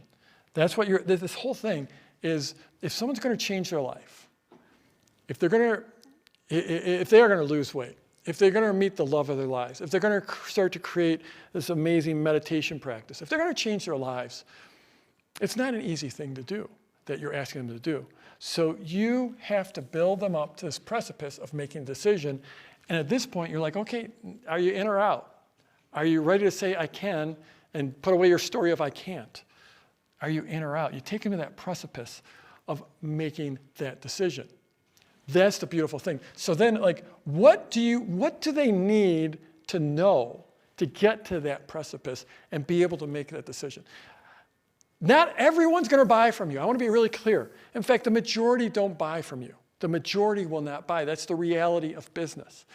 But you want them to be fully informed so when they get here, they can make a decision. So if you look at, like, what's the point I need to get them to be able to make the decision? And then you back that up and say, okay, what's the problem solution that leads to that point? That's what you give away. Now, this isn't about just taking a sales process, a sales letter, and splitting it up into 3 chunks. It's like if you have a long-form sales letter or a long-form sales video, you don't just split it into 3 chunks and send it out. You follow the formula. You build value. You do define the problem, and you give the solutions, and you do that all the way through. You just do it in a way that lands people so that they can make that decision when you get to open cart. Okay, so we've been rolling for a while here. I threw a lot at you. Now what I'd like to do is I was going to say turn theory into practice, but this isn't theory. This is a formula. The formula works, but let me show you how it works. So I've got this really cool case study. It's with Amanda and Jonathan Texera, and they have a really cool business that's brand new, that's doing amazing things. So let's go ahead and roll this. I just recorded this last week with them, so it's brand new, and I think you're going to love it. I'm here with Amanda and Jonathan Texera, and they have a really cool launch journey they want to tell you about. So Amanda, Jonathan, could you just tell us a little bit about your business? Certainly, yeah. Well, thanks for having us. So our business, Wallet Win, helps people figure out how to use their money. So we help people get out of debt, build wealth, and change the world through generosity. We do that through just covering the basics of personal finance education. So what mom and dad should have taught them, but didn't, probably because they didn't know either. Very cool. So I remember a couple of years ago, you were at PLF Live, our big live event. You guys asked a question and you shared a little bit about what you've done. So could you just talk about like where you started and how you use PLF and what happened next? Yeah, so our story really began just over 2 years ago. I found your workshop, Jeff, and we had kind of had someday we wanted to launch this crazy business thing, right? Mm-hmm. And we had a lot of success paying off debt in our early marriage years and saving and investing, and people were kind of just seeking us out for coaching, and we started getting speaking gigs. So I saw your workshop, took it, and you taught about the seed launch. So that summer, we kind of put out on social media channels like, hey, we're gonna like test this personal finance thing. We didn't know what we were doing. All I had was what you taught in that workshop. And 80 people said that they'd be interested in beta testing this thing. Mm-hmm. And when we opened doors, just for that little tiny seed launch that summer, we had a 31% conversion and we brought in over $3,700. Mm-hmm. So we were like, okay, I think that this thing's got legs, but it was still like, we have to create it and we'll see what happens. Yeah, it was more just an exploration of a hobby at that point. And so with those people though, we kind of beta tested it. We just ran it live. It was rough. And they kind of just helped us flesh the ideas out. And they knew it was going to be a lot more dust than anybody else would see, but they were helping us get it off the ground. Yeah. So fast forward a few months. Yeah, so we went through the beta launch, we figured out what worked, what we needed to change. And then again, it was still like, we'll get to it when we have the time or whatever. And then, then PLF, like the workshop came up again. The live launch. The live version of it. We went through it that time. And then that time we thought, we should really know what we're doing about this. So we bought Product Launch Formula then. Yes. Started working through it, and then it was maybe 2 weeks into it, On a Friday afternoon, 3:15-ish, my boss walks in and says, "Hey, do you have a minute to talk?" And it was the old, "Hey, that thing you're working on, we don't want to do that anymore. And because of that, we don't really need you around here anymore. So here's a box for your stuff." Oh, no. So, okay, well. Well, we've got this PLF thing, and I've been working my way through the videos. And we were going to launch officially like someday when we got it all cleaned up and polished. And then we realized we've got 6 weeks of paychecks coming. And now we're good at savings. So we had personal savings, but we didn't want to have to touch it. Mm-hmm. And so we worked our tails off, strapped an iPhone to the top of a computer and started recording our videos. Yep. And 6 weeks later, we had a launch. And in that launch, we had about 330 people opt in. And we made 9 sales and then a couple upsells. And it brought us in about $6,000. Yeah. So it was like, all right, I think we can do this.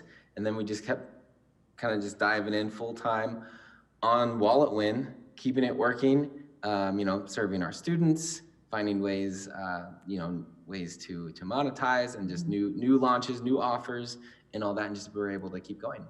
Yeah, and I mean, we just couldn't believe that we literally created a business overnight out of thin air. And I remember your story, Jeff. You called yourself Mr. Mom, and it just related with me so much because I was home with the babies. We had a 2-year-old and a 1-year-old at the time.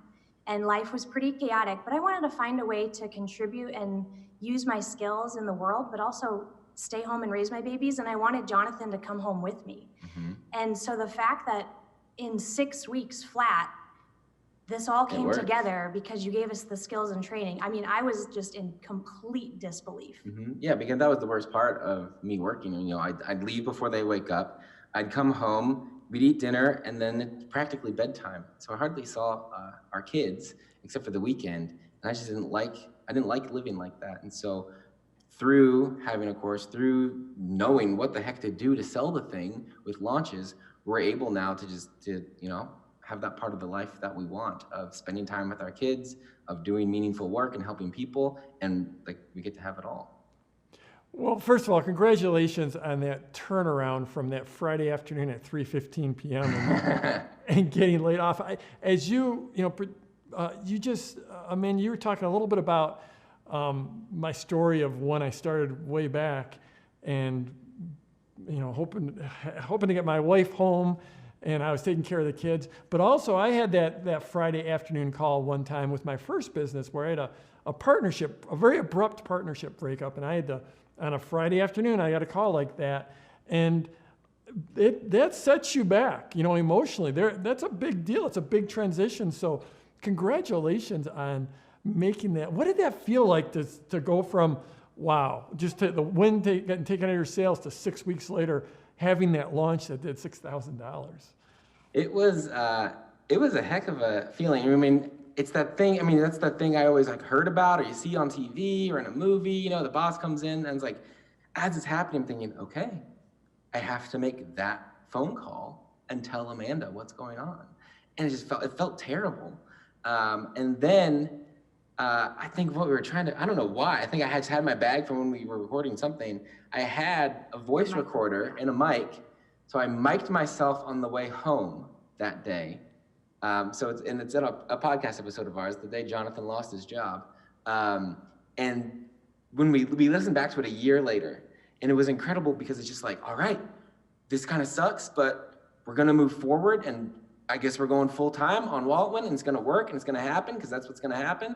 And I think I had that confidence there because and you look at the future, and especially with this kind of figuring out the future, it can be a lot of just fuzzy images, a lot of fog, a lot of question marks, but we had our way forward. We were still learning it going through the course, but we had that way forward of, okay, we have this thing and we're going to do it this launch, we're going to do it this way, and we've kind of done it before, and now we're going to really do it, and why wouldn't we see the success? Yeah. I would say if we had not enrolled in the course, Jeff, I think he would have just gone and gotten another job. We would have postponed things. And now knowing what we know, that would have been the worst mistake ever because you just have to get going. There's just never a perfect time to go and to launch.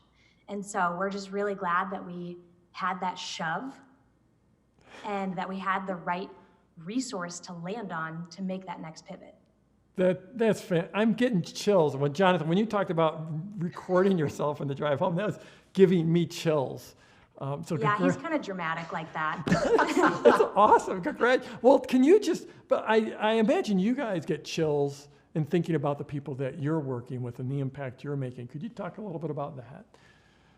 Oh gosh, yeah. I mean, we love sharing our student stories because, in the beginning it was like, all right, this worked for us and it's worked for a couple people we've coached, but will it work for all of our students? And it's just incredible to hear their stories. We have a gal in our course, she's a single mom and a school teacher, and she joined our course with $60,000 in debt, and she thought it would take decades to pay it off. She's raising her 3 kids and she has a school teacher's income. But she started doing what we teach her, and in the first year alone, she paid off $37,000 in debt. And she's almost debt-free and gonna be able to buy a house. And she thought that was a pipe dream for years down the road. Yeah.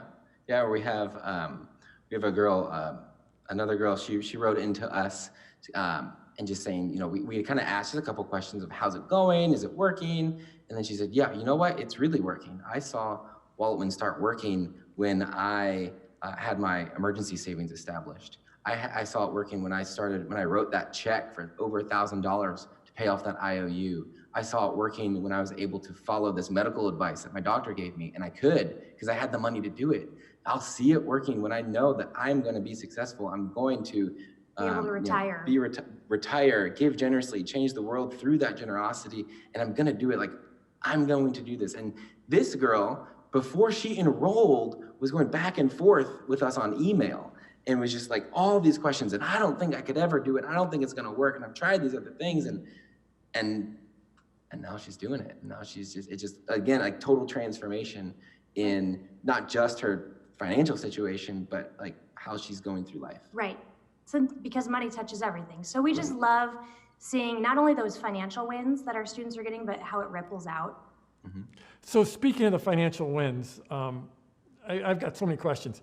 That $6,000, you guys didn't stop there, right? Where has it gone since then? We did not stop there. We would Couldn't stop there. That's why I like to say your first launch is never your last launch. No. So fast forward from that very first one, we tried different things. We did some webinars here and there. We did a flash sale and just kind of, found different ways to monetize. And we introduced a membership into our business. So we kind of had a 1-2 punch there with the course and then this membership. But then a few months after we were at that conference, PLF Live, actually maybe just a couple of months later, we found out about a surprise adoption situation. And the price tag we were given was somewhere between, $15,000 and $30,000. And this baby's going to be born in like 8 weeks. Yeah.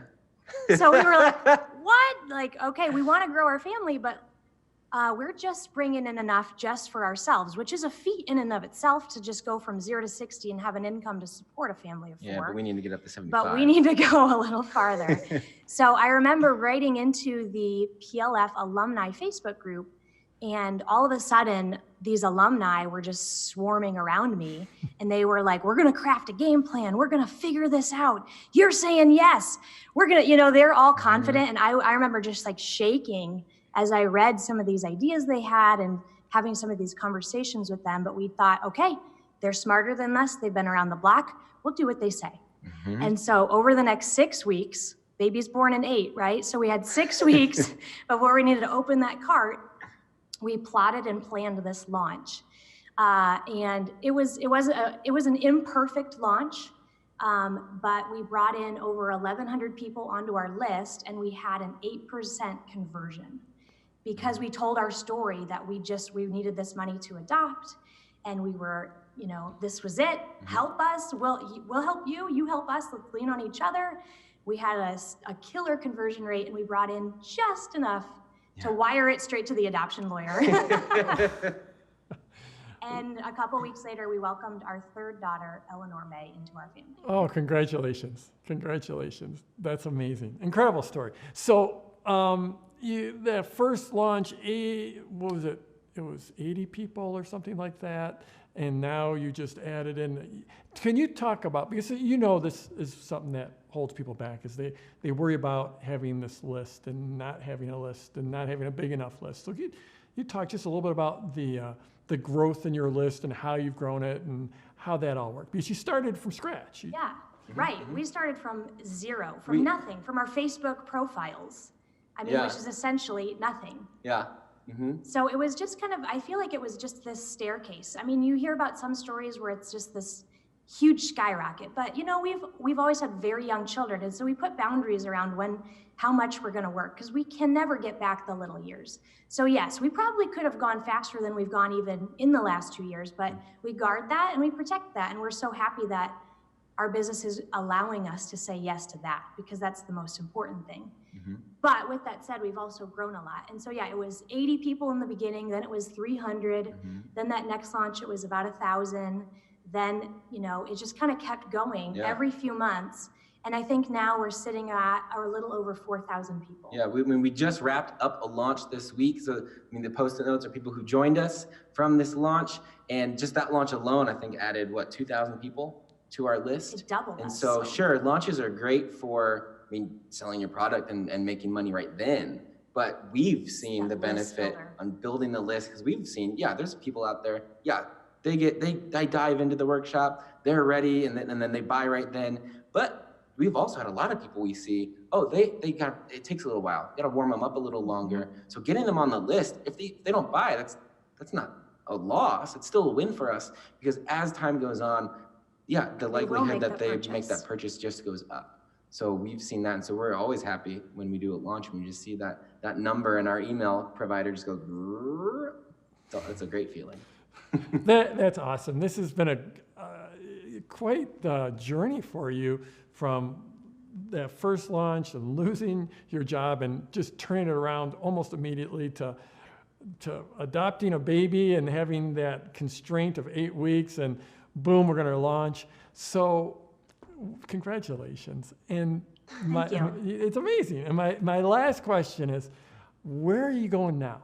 Where do you see the business? What's it like being home, Jonathan, and being able to both be there to raise the kids? And where do you see taking the business now?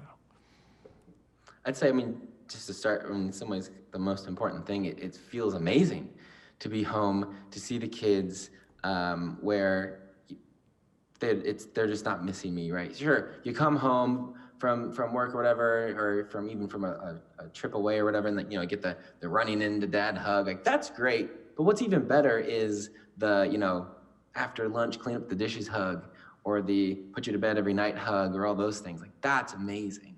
And so, like Amanda said, we're continuing to be thankful and to structure things so that we have this time together with our family. We can eat all our meals together, kiss, say hello in the morning, kiss them goodnight at night, and do that all together. We're not just, missing. Nobody's just at work all the time. And we're growing to, now we're expanding, in some sense, our product line, different courses we're in the midst of developing right now to just, grow our our audience, a little bit, just kind of blob out until we just start taking, just that ever expanding ooze that's just going to eat more and more of the market as we grow. Maybe you have a more succinct or less gooey way to say it. A classy way, yeah. This fall we're actually working on a new course, and it all, all the pieces fit together. And it just feels good to know that we didn't have to master that all in the beginning. It was just the first thing. And then as you go, you can kind of add more, and you get more experience. And in the beginning, we didn't know what we didn't know. So now as we come to the table with that education, we're able to kind of craft the right offer and have more confidence behind it. And then you talk about, Jeff, that launch echo. And so we've just had, just in the last 6 months, people are now approaching us looking for partnerships, looking for a joint webinar, looking for us to come speak at something. And, I just think that's all part of that launch echo, which is then going to help us on that next launch, is these other opportunities that have come to us because we had the credibility of the, kind of branding ourselves as the experts in the launch. So, yeah. Jonathan, And Amanda, thank you so much. It's been great to hear of your progress. Congratulations on so many big milestones. Congratulations on your family, on your adoption. Thanks for sharing. Really appreciate it. Thank Jeff. you. It's our pleasure. Was that a cool story or what? And I was just looking through some of the comments, and I was taking notes as you guys were watching that, and I saw Jonathan in there answering some comments, and I think Amanda's in there as well. And my favorite line was like Amanda's like a little classier way to say that. Love that. So personal finance, that's their market. They mentioned a few things like seed launch. They mentioned actually quite a few things that are part of our PLF terminology in our PLF community. And we'll get to the seed launch. That's going to be in the next lesson, in lesson number 2. I'm going to go over into the 3 main types of launches. So first launch did $3,700, then they went to $6,000, and then that progression they went through. How about that launch for Eleanor May? That was amazing. Hey, you learn so much when you get into this business, and I had no idea that it costs so much to adopt a child, but to say, hey, you've got 8 weeks to do this, and you need $15,000 to $30,000. How about that change in thinking from, they were doing good, but Jonathan was going to a job, to getting laid off, to saying, wow, we can turn this into a business and do this launch, to, oh my goodness, we need up to $30,000 and we need it 6 weeks from now. How are we going to do that? And that's sort of like this money on demand aspect to be able to put together launches. It's pretty cool. And then they talked, so like we had that question about selling physical products. And so what I want you to understand is this formula is very moldable, and you can take it in a lot of directions, including physical products. And whatever you're thinking of launching, unless you're selling like emergency services, like a locksmith or a roto-rooter, you can do a launch. There's also a question about how does this work into an existing business? Like incredibly well. If you've got an existing business, then this is just a no-brainer to do this, because you just put together a new offer for your existing offer. Maybe you add a little bonus. Maybe you tweak the offer a little bit. But in any case, their launch was the story of the adoption. So I didn't follow their launch. I'm sure they gave some content about personal finance, but the thread running through it was, we're going to do this launch. We're going to make you a great offer because we have this amazing situation come up where we can actually adopt this baby, but frankly, we need some money, so we're going to make you just a fantastic offer. So they turned that story into their launch. Do you see how that worked? I mean, if we flip, I'm not going to flip back. It's a little too noisy. But it's the sideways sales letter is the story of the adoption and a story of their product. So if they can do it for an adoption, you can do it for whatever your product is. And then they started with 0 list, no list whatsoever. We're going to talk about lists because this is something that holds people back. And so I got to hammer it. I'm going to keep on hammering it all through this masterclass. But they went from 0 to 2,000. And then they did that last launch, and they doubled their list to 4,000. And here's a key principle. The best way to grow your list is with a launch. People think they need a list to launch. You do the launch to get the list. Now, there's more involved, and I'll be getting to it in lesson, probably, I think it's lesson 3, when we're going to be going deep into it. But they doubled their list size with their launch. And they also talked about that launch for Eleanor May and the PLF community. This is something I am super proud of, is I'm really good at creating great communities, and our PLF alumni community for our PLF owners is absolutely amazing. I'm so proud that they came through and helped them with their launch. They talked about the launch echo. We'll be talking about that a little bit in lesson 2 and more in lesson 3. And then I loved it when Amanda said, there is no perfect time. There's never a perfect time. And if you're sitting there thinking, I want to have an online business, but this or this or this, but this is my story why I can't. I've got this thing come up. As soon as I get through this, then I'll be ready. There's no perfect time. Now is the time you need to launch. Now I want to show you another case study. This is with Gabriela Pereira, and this is another remarkable story. So let's go ahead and roll Gabriela. Hey, I'm here with David Wu and Sean Johnson, and over the years, I've had people come to me with all kinds of markets and niches, and some of them surprised me, some of them I hadn't heard of, but this was one where I was like, no.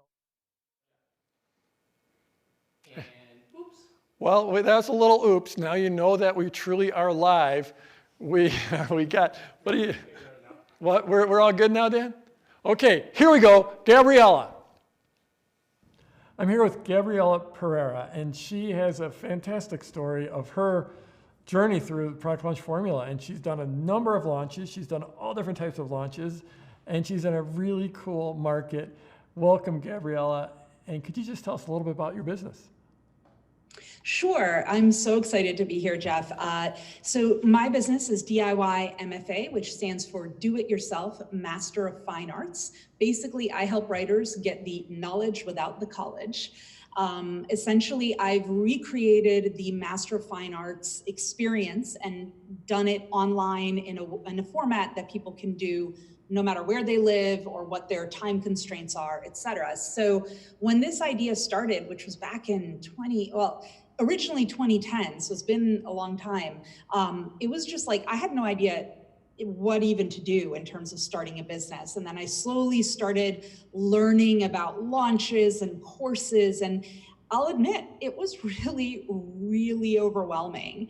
And I saw a lot of the bigwigs, like all the people with the big splashy launches, and I thought, I'm gonna do that too. And I did it all wrong. And then I took PLF and I was like, oh, there's a method to it. And so when I started doing PLF, I took the class in 2017. And after that, the first time out, I followed it to the letter. I was like, I'm a rule breaker at heart. So like the fact that I followed it to the letter was already a really big stretch for me. But I was like, okay, Jeff's kind of got this dialed in. If he knows what he's doing, like, let me just at least follow the rules one time and then see what happens. So I did, and it was insane. I mean, up until that point, I had been kind of fudging it, doing like seed launches, and they weren't even really seed launches, like they were sort of like micro seed launches. And I was maybe getting about $5,000 per launch in total revenue. And then my goal with the first PLF style launch was to just break the 5-figure mark. I was like, I just want to do that with one launch in terms of revenue. And we blew past it. We got almost to about 15,000 in that first launch. And that was when I was like, okay, this works. And so that's when I started doubling down and just like launching the heck out of everything I do. So yay, I love launching now. And you've done a bunch of them, right? And you've done seed launch, you've done the whole gamut. I did. And so I'm kind of a nerd. I like to do things very scientifically. So last year was my year of launches, and I decided like 2018, I dubbed it the year of suck, because I knew that it was going to be the most painful year of my career, but I was going to launch this one course again and again and again and again. I think I launched it 5 times. And I launched a couple of other things as well in the midst to like test a few things out. But my end game with that year was I knew that by the end of 2018, I would have our launch systems dialed in. And that by the end of 2018, my goal wasn't so much revenue as it was having a system, having a plan, and then being able to point to it and say, okay, I know what I'm doing. Like I know what launches look like in my ecosystem. And so that's what happened. And so we started with smaller internal launches, then we added 1 affiliate. Then I went to PLF Live and I got some great advice about adding affiliates and JV launches, and we got some really big affiliates who came in. And then it was like the minute we had JV partners, it was just like, which like the circle of awesome, it is for real. Like that, I didn't believe in it. I'll be honest, I didn't really believe that it was possible. And then I did the launch and I was like, oh yeah, that's what he's talking about. So there you go. So first of all, Gabrielle, I've had tens of thousands of people go through PLF. I don't think I've ever had a single one that said, I'm going to take this on. This is the year of suck. I'm going to do this 5 times plus a few others. That it's ambitious. Congratulations that you made it through. It was painful, I will tell you. By the time I got to New Year's Eve 2019, I was like, the year of suck is behind me. So I like to talk about like the circle of awesome is, I mean, there's a reason it's called the circle of awesome. It's because it's awesome. And so, and just in case you can hear, we've got a rainstorm coming here. That's what you're hearing. But I like to say that a joint venture launch is as to an internal launch or a seed launch, it's like pouring gasoline on a fire. So was that like, what were your results like in the JV launch compared to So the first PLF style affiliate launch that we did. So like after, we had this first like 5-figure launch, and then we kind of stayed at that like between 10 and 15K in our launches. And then we did our first JV launch, and right out of the gate, it was like over 35,000. Now, we have a very tough market. It is I had grand ambitions. I was like, I want my first 6-figure launch. And I realize now that I need to temper my expectations. Our market is a difficult one to break that 6-figure ceiling. But I am absolutely confident now that I've like more than tripled our results with an internal to affiliate launch, that like now I can certainly, I know I can hit the 6-figure mark. It's just a matter of time. Right. And there are some people, I certainly have had people say, well, the joint venture stuff works in your market, Jeff, because you got a bunch of entrepreneurs and a bunch of marketers, and they can all promote for each other, and it works there, but it's not going to work in my market. But you're in the Master of Fine Arts. Yeah, so it's about getting the right JV partners. And that's something that I learned in PLF. And I learned it by watching not just the videos, but seeing who was affiliates for you, and then trying to figure out like, okay, so who would my, insert name here be in my market? So what I found that was really useful is trying to get other entrepreneurs to promote my stuff. It actually doesn't work. Like, I actually don't want entrepreneurs promoting as an affiliate. Like, I mean, I love you guys, but like, it's just not our market. Like, the number of writers that are in their audiences is not going to be the number of people that I need in my audience. Whereas the people who have been huge partners for us have been fellow like influencers in the writing market, big name authors who have followings, the people who want to be writers and they want to be like their, favorite author. And then also writer magazines. There are a ton of magazines, and I've gotten a couple of them to actually sign on as affiliates, and it's been fantastic. So it's about finding that right affiliate for your market. Cool. So you've been through the whole gamut, from the seed launch to the internal launch to the JV launch. And flashing back to that seed launch, because that's one, I teach that, and I think it's amazing. And a lot of people they want to jump right past it. They think, okay, yeah, that's just for it's beginners or whatever. Can you speak a little bit to the seed launch and what you learn and how, everything? Yeah, so for me, my seed launch, my first seed launch, I'll admit I did it differently because I hadn't taken PLF yet. But what I did was I knew that I wanted a course with a certain number of modules, and I knew that I wanted to get feedback on those modules. And, I'd taken other courses online, I'd seen online courses, so I kind of knew what a module looked like. And I knew that there was no way I was going to be able to build that and put out a module a week. But I figured a module a month, I can probably swing that. So I told my sea launch people, like, I'm going to do it 1 module a month. It was super scrappy. We didn't have a fancy pants membership site where people logged in. It was literally a segment of my list. I uploaded stuff to Dropbox, and I had the videos up there, and I had the worksheets up there, and then I just sent them a link. And that was our seed launch. And the understanding, what I told them when I created the seed launch, don't mind my office cat, was that they would, when we did create a beautiful membership site, which now we have, that they would then obviously get comped in. And of course they got a very low, like a very early bird, awesome rate for being part of the seed launch. So in that case, it was sort of like the seed launch concept that you teach in the course. I just paced it a little bit differently.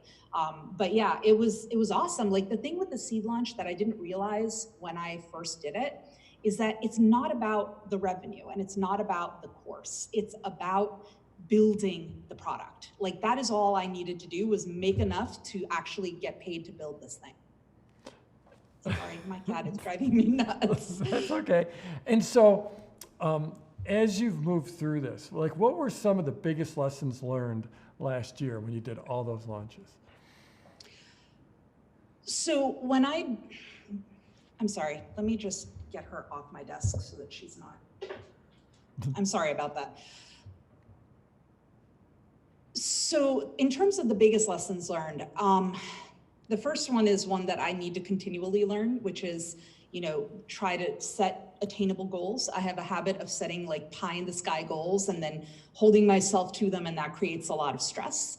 And one of the things that really helped me was what I talked about, having the sort of system and knowing what a launch looks like in my industry.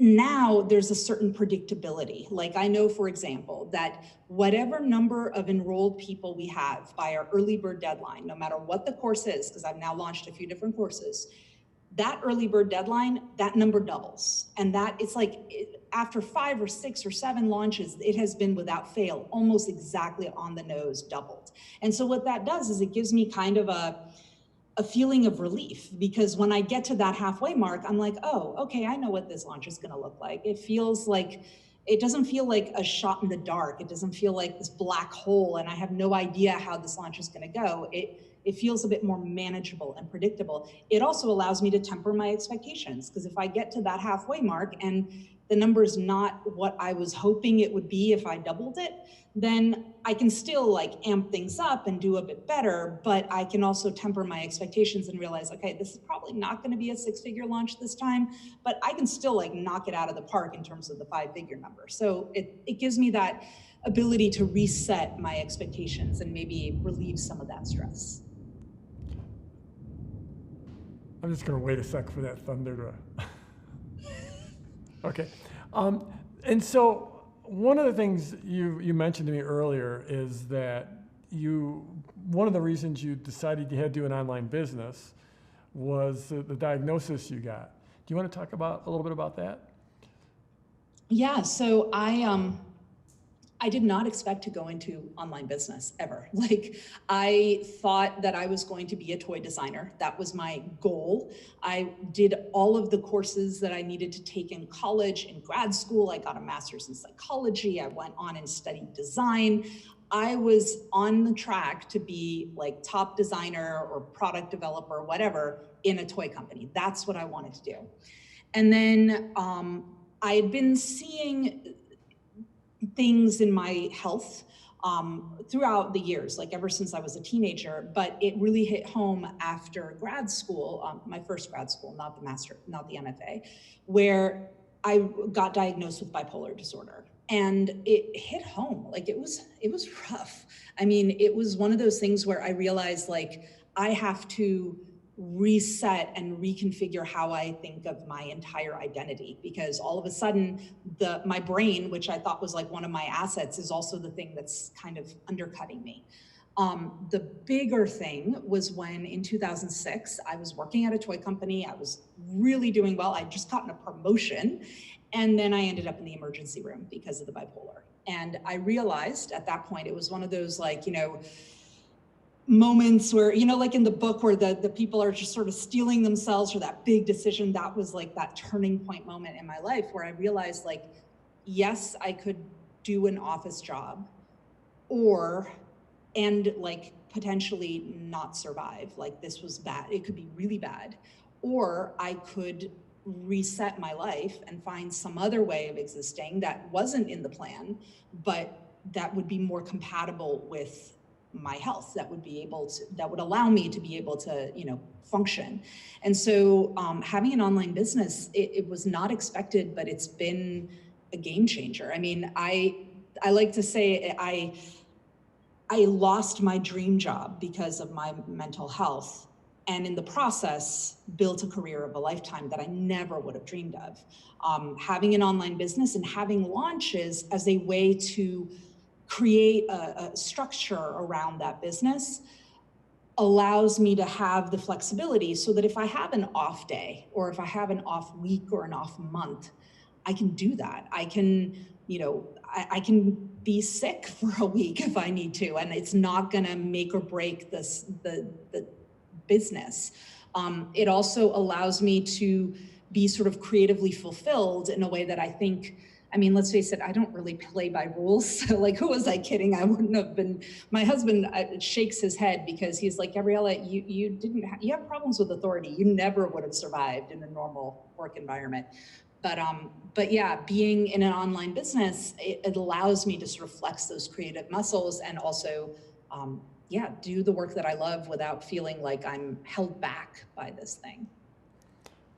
It's pretty amazing to think that you all of a sudden, you land in the hospital. It is a moment where you have to steel yourself to make this decision that you don't want to make, that you have to leave this dream job, and now you find yourself in a dream career, it seems like, where you get to work with people and help people. And there's definitely a sense of like in the moment, I'll be honest, like when you're in that moment, you don't know that it's going to turn out okay. It feels like a death sentence. It feels like the end of your life because you don't have the perspective of having gone through it and having rebuilt your life from scratch. Having to reconfigure my life around around bipolar disorder has been uprooting everything. Like even having a family has been something that I've had to rethink what that looks like because it's different when you have a mental illness. So yeah, it's funny. Back then, I had no idea that this was possible, and I'm just tremendously grateful that it is. That's amazing. Congratulations.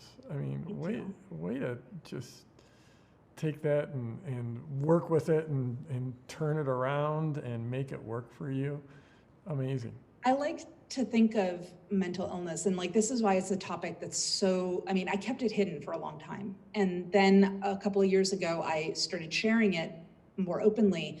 And I think of it as like, in business, we have constraints that we deal with all the time. We have budgets, we have timelines. These are all constraints on our business. Well, I just happen to have one other constraint. It's not more or less or better or worse. It's just different.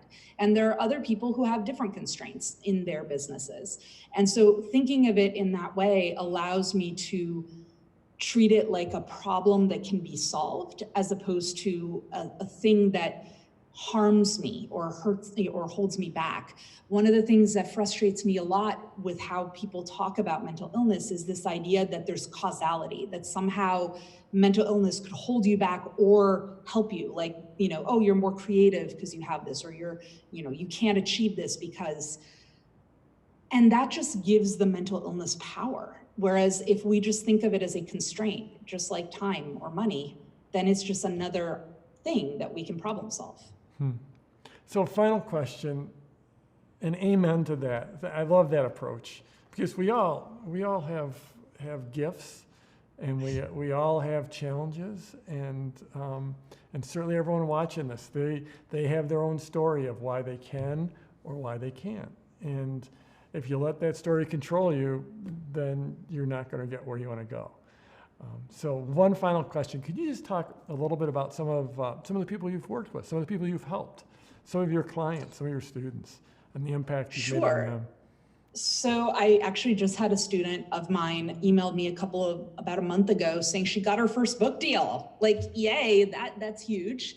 I've had clients get multiple book deals with big publishing houses.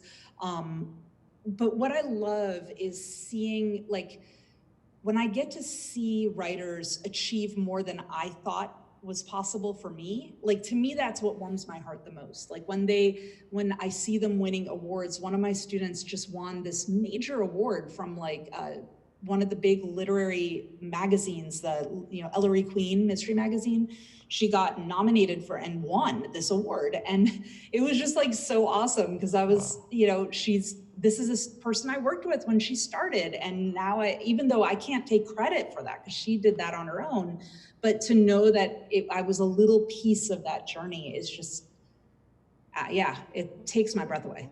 That's amazing. But congratulations. That would feel absolutely epically awesome, just like it feels great to hear you tell me about your success. So congratulations. Thanks for coming on with us. Thanks so much for having me. It's so great to talk to you. Is that a great story or what? It's amazing. Do-it-yourself master of fine arts. It's just such a cool, what she's doing is amazing. And so first of all, the reason I'm showing you these, yes, they're inspirational, but there's so much to learn from looking at someone else's path and learning from their experience. So that's why I'm showing you. I've got one more coming up, but I want to talk about some of the stuff, some of the notes that I took. So I was taking these notes, and that's now the third time I've been through that, and I was still taking new notes. And also, I'm going to be going to questions. I got one more case study, then we're going to go to questions and answers. And so type in your questions. I've been watching them. There's one about, are these case studies going to be available? They're going to be available going forward for you absolutely on the concierge page, and we're actually going to build out a whole page with all these case studies. But I loved, she talked about her initial seed launch was super scrappy. I know there's lots of questions about technology, about platforms. We'll get to that in lesson number 3. All in good time. There's a lot to cover. We're going to have a lot of time together. We've got a lot of ground to cover. So, but this just shows she loaded up to Dropbox. And I don't know, a lot of people use Dropbox. It's like it's basically equivalent to saving a file on your computer or saving a file in Dropbox. And that was her platform. That was her first. Sure, she's gotten better. She's progressed. She's taken the steps, but she started by loading up files on Dropbox. That was her seed launch. She's also obviously loves launches, and she had the year of suck. How about that? So remember at the beginning, way back 2 hours ago when I talked about this isn't about get rich quick? Well, I think that I showed you a case study where Gabriella talked about the year of suck officially qualifies me as not promising that you're going to get rich quick. Again, though, it's this formula. She went from seed launch to internal JV launch. I know this might sound like a foreign language to you because we do have our own language in PLF land. But in lesson 2, I'm going to be going over all of these and the circle of awesome, which, like I said, is awesome. And the circle of awesome is how these launches tie together and feed into each other. So I'm going to be going deep on that in lesson 2. What I love about Gabriella is she was faced with a crisis, and she reinvented her life. And, sometimes when you're laying in bed wondering, adding up your life and adding up the good you've done, and at those times I can think of people like Gabriella, and that my work, my product launch formula work, has given her this path to go from this dream job and having to leave it because of the bipolar diagnosis, and then just creating something else that was really, really cool. That ability to remember I talked about that time freedom, and she talked about boy, there might be a day or a week or even a month where I can't work because my brain sort of is abandoning me here, or however you say it politically correctly, but she needs that time. And how awesome is it to have that freedom? And I also just loved her idea of being so excited about her students doing better than her. Or she didn't put it that way, but to see some of her students do what wasn't even possible for her. And I think every great teacher, you want to see your students exceed your results. I've certainly had that. I have students who have done bigger and better launches and built bigger and better businesses than I ever have. And just a note for my team, John, I can't read that text. You're going to have to bump it way up. And then it's just another constraint. I love that Gabriella said that. It's just another constraint. We all have constraints. We all have, my eyesight is not good enough to read this text. If you were here, you could probably read that text, but I can't read the text. It needs to be way bigger than it is. So we all have constraints. They're things we choose or things we're given. And she said, it's just another constraint. It doesn't define me. And I'm going to succeed despite that. So, let me see. Oh yeah, one final thing. When we get to that JV launch, you're going to see how she 3x'd her result. So JV launches, JV stands for joint venture. It's joint venture or affiliate. And they're more complex. There's more work involved. They're more complicated. It's generally not going to be your first launch. But the ability to 3x your launch shows why we like that circle of awesome and how we keep on moving forward. So again, asked your questions. I'm going to be getting to questions in just a second. Dan, do we have any? Am I forgetting anything, missing anything? Are we good, or do we want to? No, I think we're good. Should we hear from David? Yeah, we're gonna hear from David now. Yes, my bad. So we're gonna hear from David Wu and Sean Johnson, and I have had this since I first released PLF. It's been interesting because when I first did it, I did it in the stock market, so I knew it worked in the stock market. Then I helped a friend. She had a product about writing love letters, and I helped her launch that product. And then I had a friend about getting traffic to your website. I helped him. And so it's like working in these markets. But I didn't know that all the breadth of markets that it would work in. And my life for since 2005 has been hearing about all these markets. Some of them I've never even heard of. But this one sort of pushed the boundaries. I just didn't see this one coming. So let's roll David and Sean. Hey, I'm here with David Wu and Sean Johnson. And over the years, I've had people come to me with all kinds of markets and niches. And some of them surprised me, some of them I hadn't heard of, but this was one where I was like, no, you gotta be kidding me. I'm gonna have to go Google that. There's just no way someone could do a 6-figure launch on this topic. It's just, so David, Sean, thanks for joining me. Could you just tell us a little bit about yourselves and your business and what you've done? Hi, yeah, sure. So my name is David, and that's my partner, Sean. And we are instructors who teach heavy metal enthusiasts how to scream. So the punchline I got was 6 figures from screaming. I'm like, okay, well, is this like scream therapy? This is like you're being attacked. You got to learn how to scream. And then I thought, well, maybe it is like heavy metal or something. So tell me just a little bit about how this all transpired. Sure.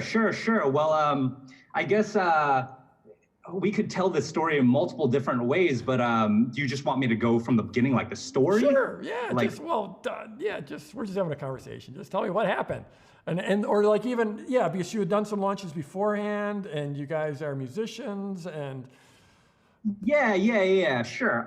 Well, for starters, I really resonate with your story, Jeff, because, back a couple of years ago, I was working in the corporate world and I got laid off. And then, I thought to myself, man, I'm just not useful for society. I'm just not cut out for it. What do I do?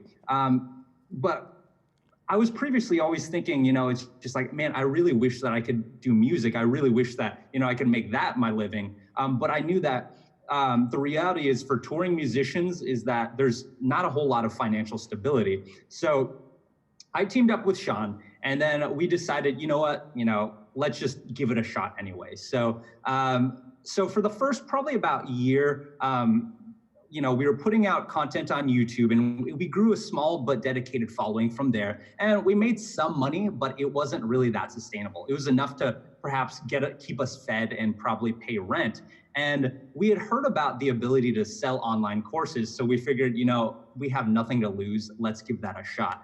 And so we did our first launch, which was with Sean here, teaching people how to do clean vocals, just sing in a normal kind of like pop or rock style. And although that didn't like explode, that was enough to tell us like, okay, there's something here. There's something in the act of, teaching people skills that is fulfilling to us because, we get to do music and we get to help empower other musicians and, make some money. So we were like, okay, there's something in there.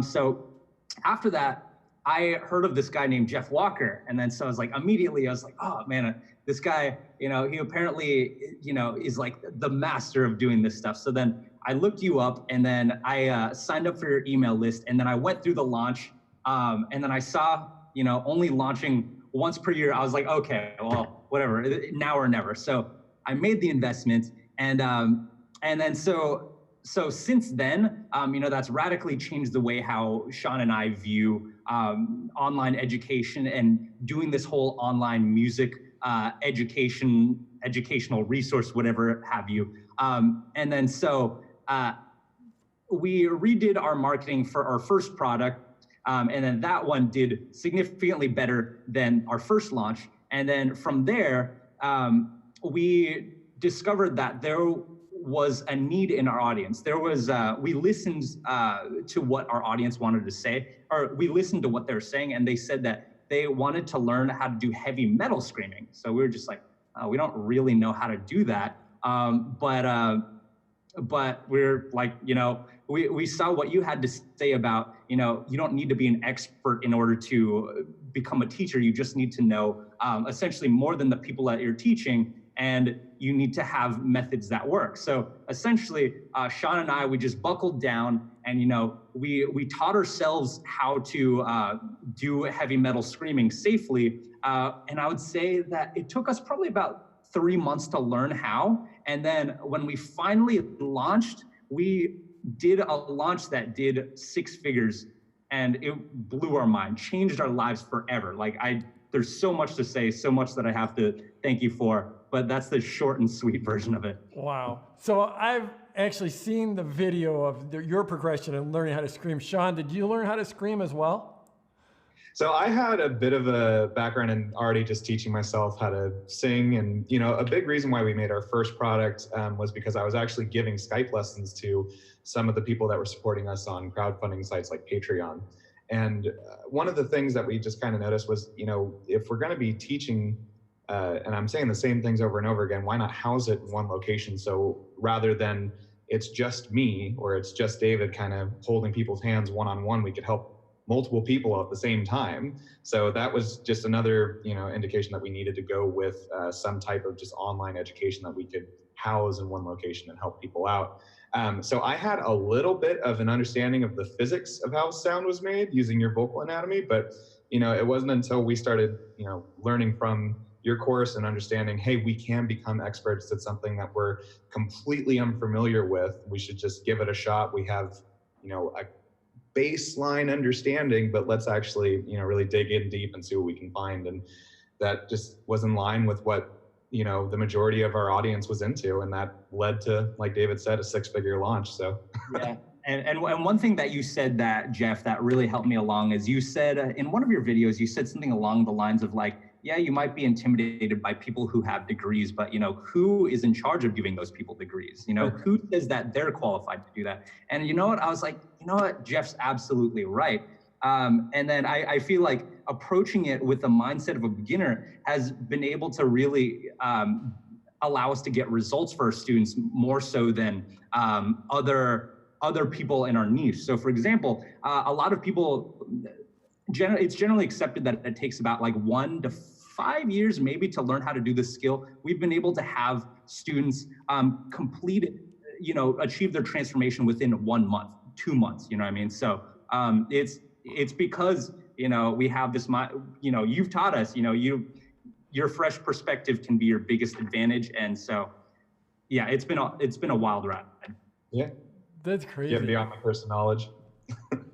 So you had a small following as musicians, it sounds like, and then you released your first product. You probably in that launch built up more of a following. I'm going to guess. I don't know the story, but talk about how your audience has progressed and how you got distribution and how you ended up with a 6-figure launch. Sure. I have some numbers over here, but I guess with us being able to note that a lot of our students were interested in just, emulating some of the clean singing that we had on the songs that I did, that led to, okay, like I said earlier, let's help as many people as we can as opposed to one at a time. And then from the first launch, we just, that was proof enough that we could be in, the infotainment space, or, coaching people in that regard online. That grew to us knowing that they were also interested in the heavy metal style of screaming that we had on a lot of our songs too.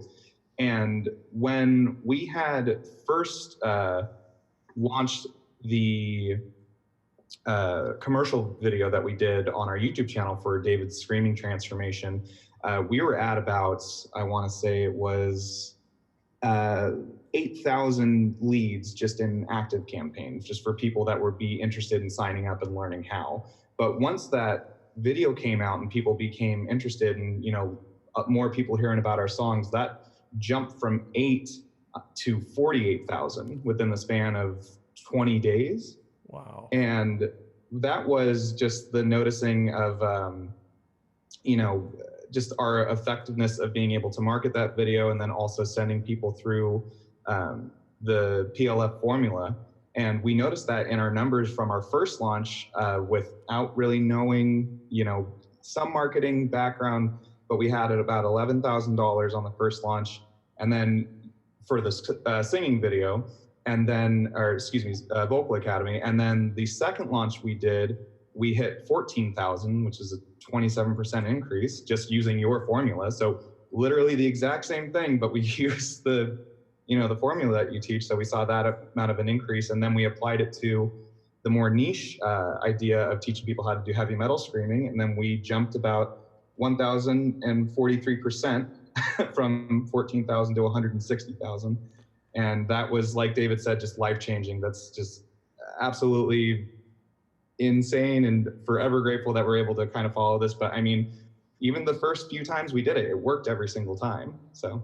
Wow. So six-figure launch, congratulations. It's remarkable. It's amazing, especially starting with that small list, building the list, building that asset. So what's your life like now compared to, before this, and what's coming next for you? Because I have a feeling this isn't your last launch. Sure. So it's really interesting because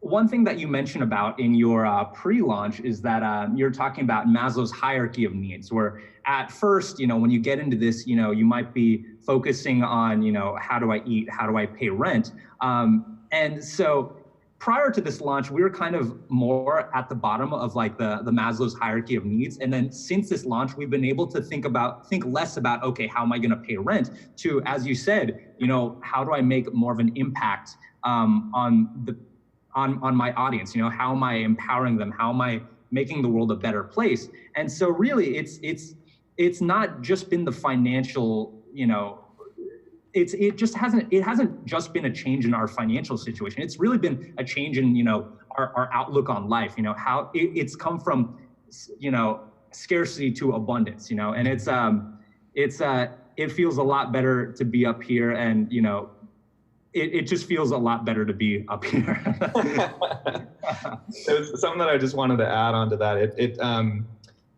Now it actually feels, like David's saying, it feels like we're actually helping as opposed to needing to make a profit. It's just the ability to kind of look at life in that regard of, I want to be able to help as many people as possible, as opposed to I want to make as much money with whatever launch you can do. Because when you're actually helping people, profit is just a byproduct of that. And to be able to have that new outlook and just say, hey, to echo you again, our course is the best product in the world, but our free course is the second best. So we actually just give as much value as we can, and honestly feel that the audience recognizes that, and they thank us for just the amount of abundant information that we're able to provide just right off the bat without asking for anything. That's how I feel like we made such an impact on the majority of our audience and have such a strong connection with all the students that we have. So yeah, just being able to think about life in those regards. And then also one last thing I wanted to add from this last launch, my superstition is gone. I'm not superstitious anymore. Looking at numbers as, in terms of analytics and knowing that something will work, I can we can accurately predict what's going to happen. I don't have to cross my fingers, close my eyes, and not say anything about the launch. So to be able to feel that amount of confidence within, what we're doing right now, I wouldn't trade that for anything. So thank you. Yeah, and just to put it in, we could go on and on and on, but one last way I want to put it is that prior to this whole your teachings and stuff like that, I thought that somehow I thought that the corporate life was the only life that I was imprisoned to. This one way of living was the only way to get to 65 and retired. And I used to have a lot of anxiety about like the future, but now I feel like with the help of Product Launch Formula and similar other people that we could thank that have helped us along the way, I feel like I'm no longer scared. I feel like Product Launch Formula has allowed me to have like a template on how I can achieve my dreams, as opposed to I have no idea. I guess I'll just keep on doing the corporate thing. So thank you so much. You're welcome. You're welcome. And congratulations on your, it's remarkable what you've achieved already. I know you're just at the start of things. I know it's gonna keep on getting better. Your results will keep on getting better. Your list will keep on growing, and your launches will grow, and you'll make a bigger impact and it's really great to talk to you guys. Love your story. Thanks so much for coming on with me. Thank you, Jeff. Thank you. So how about David and Sean doing a $100,000 launch, teaching people how to scream? I didn't see that one coming. So first of all, I love that they listened to their audience. So they had done a couple launches before that, and their audience said, we need to know how to scream. And so they went and they learned how to scream. They learned how to scream, and then they actually documented learning how to scream, and then they taught it and did $100,000. Did you catch that? That's amazing. Now, David, I think it was, mentioned, this idea of that I teach, and it's like, who certifies the certifiers? So a lot of times people, this holds people back because they think that they need a bunch of credentials, a bunch of letters after their name, that that they got this certification, that certification, whatever. But if you really think about it, who is actually certifying the people that certify? We're in a world of self-education. We're in a world of online education. And there's some things that you don't want to go and learn on the internet and start teaching. Like, for instance, heart surgery. Please don't go say, I'm going to teach heart surgery, so I'm going to watch a few videos on heart surgery and start doing heart surgery and then teach it. Don't do that. But obviously, for a lot of things, you can do that. And that's what they did. They learned how to scream. And the amazing thing, it's like the proof is in the pudding. I wrote that. They got results for their clients 30 to 60 days to learn how to scream, where it normally took much longer. And oh, by the way, their students got the results faster than they did. That goes back to sort of something that Gabriella talked about. It's like they got better results for their students. So the proof is in the pudding. They were able to create an impactful training, and that got the results for people. So absolutely amazing. And in fact, if you think about it, Gabriella, do-it-yourself Master of Fine Arts. Well, she wasn't really given a Master of Fine Arts. It's not like someone got a piece of paper that said they got a master's degree in fine arts, but she was giving them the equivalent. Again, people want to learn from someone with experience. In fact, this is a little sidebar. When you go to learn something, this is a secret. Well, maybe it's not a secret, but this is, let's say it's how to get effective learning and training. Make sure you learn from someone with experience, real world experience, not book learning experience. I love books. I'm always reading 3 or 4 books at once. I own probably thousands of books. I've got you see my office, bookshelves. I love books. I love reading. But you don't want to learn from someone who just has book learning. You want to learn from someone with experience. So they were willing to pay for someone who had experience. They're willing to pay for someone that has experience. If you have experience or you can go get experience, they're willing to pay you. I'm going to give away a secret here. I'm not a professor of marketing. I'm not a professor of entrepreneurship. I don't have a PhD. I had a couple marketing classes a long time ago when I was in college. Didn't have any entrepreneurship classes, but I've got a lot of real world experience, so I can teach. People will pay attention to you teaching from your experience. They're hungry for your experience. They will pay for your experience. So going back, I know we're going to have a lot of questions on list building, and we will get to that. I think we'll take a question or two. And by the way, type in your questions now. We're moving into the Q&A session. They used social to build their email list, and they built their list from 8,000 to 48,000. Is that pretty amazing? Incredible. The progression of the launches, which we have seen this in every one of these stories. I love this. Is they went from 11,000 to 14,000. Now, if we forget about 100,000 right there, if we forget about 100,000 and we just say you went from 11 to 14, how awesome is that? It's amazing. It's sort of like when I went from 1,650 to 6,000 to 8,000. 8,000 was amazing after I'd done 6,000 in my launch. So when they did 14, I'm sure they were just doing backflips. They were totally stoked. But then, holy cow, 100,000. That progression. We saw that over here with 3,700, then 6,000, then they didn't actually say the exact amount for the baby, but it was somewhere between 15 and 30,000. We saw the same thing for Gabriella, continually moving up, where she got 3 times the result. So I love that progression. And then the idea of going from helping, or from needing to make that money, which is where I was, just being desperate for that money, to go from needing to be able to move towards helping. It's a really nice place to be. And then David talked about growing up with his vision of just having to be in the corporate life. And that's the vision I grew up, because my dad worked in a corporation for his whole entire life.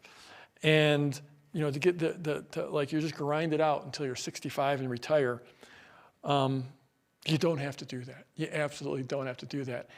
And this is the path out of that life. So do we got what, Dan? I know I'm throwing this at you. I'm going to refresh my comments right here. I'll say we did have a visitor come by during David Wu's. Yes, we actually had we did have a squirrel show up, and we were sitting here trying to it was actually a little bit out of our squirrel cam shot. So we need to put a squirrel cam on one of those sliders, Dan, so we can, or maybe, one of those remotes so we can move it around. It was a little out of the shot. I mean, I'll wear a GoPro and just chase it around. It was pretty quick, because then Dan wanted to move the camera a little bit to get the shot. And as soon as he was over, I'm going to blame Dan for scaring the squirrel, because that thing just took off. However, it's true, I did scare it. But for a good cause. Okay, so an attempted good cause. So, but we did get a photo. We got a photo of the squirrel. So here we go. Can you throw that photo? Oh, I did, but here, have it again. Oh, yeah, I haven't seen it yet. Oh, yeah, you can sort of see it, yeah. He just sat there. He was just hanging out, just chilling in the sun, listening to the Masterclass, getting ready to launch. Dude's getting ready to launch. Squirrel is getting ready to launch. Okay, let's go to questions. So I see one up here from Jerry. It says, when these folks say their list doubled from 2,000 to 4,000, where did those additional people come from? How did those additional people come to sign up? It's a great question, and I know this mystifies people. But let's flip back, because I think we're probably going to end up doing even more scribbling here at some point. When you share real value here, then people love to share what your content. They tell other people about it. And so it's word of mouth, literally. I mean, it sounds old-fashioned, but these days it works amazing. people will share your link.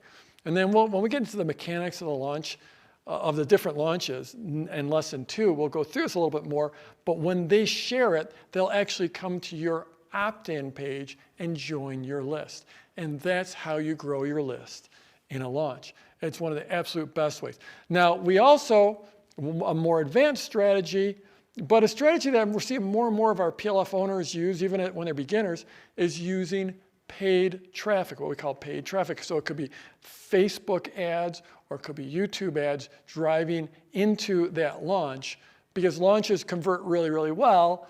And when you can spend $1 on Facebook and get back even $1.10, you're going to do that all day long. But often you spend $1 and you might get back $3, $4, $5.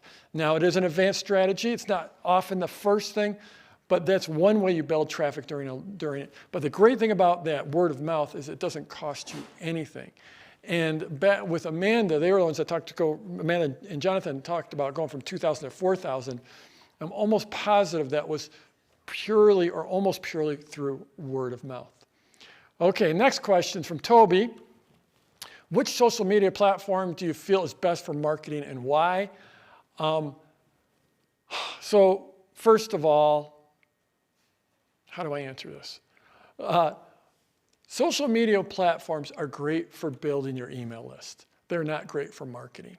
I know that it's shocking for a lot of people to hear this, but what you want to do is you want to use social, wherever your people hang out. So for different markets, different platforms are better.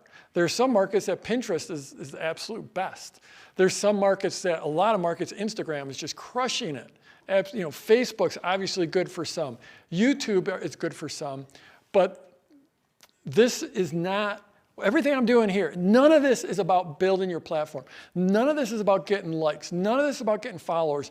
I don't care about any of that stuff. I absolutely just do not care about my follower count.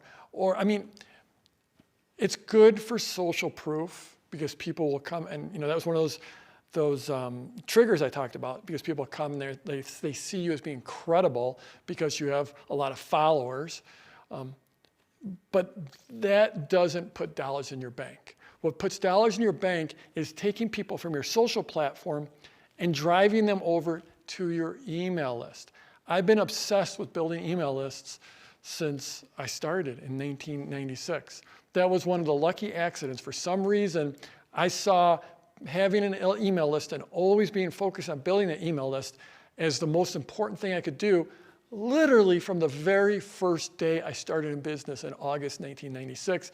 And that rule of always be building your list has never failed, and it's not going to fail for a long time. Even though we have these platforms, these social platforms that everyone loves to talk about, they're not effective. If I had a choice between having 50,000 followers on Twitter, and actually I think I do have about 50,000, or having 1,000 people on an engaged email list, 1,000 versus 50,000, I'd take the 1,000 email list all day, every day of the week. Absolutely, yeah. So social is definitely, I sort of ranted a little bit there. I don't want to go off too much because it's a great way to build your business. It's a great way to build your following, but you're not going to make sales off of social. There are certain rare exceptions. I have mentioned Kylie Jenner, but they are rare exceptions. If you look at what the top influencers, what the top experts, what the top thought leaders are really doing is they're using social to drive people to email. Not every single post, but eventually they drive people to email, and then they use email to run them through a sideways sales letter. And again, different markets are better for different platforms. Okay, did I pound that one? You've heard me rant about social via email. And of course, you're a little bit younger than I am. So I think, it's generally accepted, Dan, that, that I'm an old fogey and I just do email, and I got to get over it. And you're more the social media generation. You've heard me rant. What do you think? Well, yeah, another thing that I've heard you say a lot is just about how a lot of these sites and a lot of these platforms can really kind of come and go. So You can have, someone might have had, 100,000 MySpace followers and thought that they're, real big deal, but then, suddenly that's no longer a thing. Where I think what I've heard you talk about a lot is how email really sticks around. Yeah, you actually own your email list. There was, for a time, Facebook's gone through these different evolutions. And there was a time where everyone was building their Facebook page. And, I literally, you can get followers on your Facebook page, right? I literally know someone who spent $1 million because you could buy followers. That's the thing that a lot of people don't know. So when you go and see someone's got a lot of followers and you're impressed, they might have just bought those. Oh, we got a squirrel. It just went by. It just went by. It's out of the frame right now. It just went by. It'll.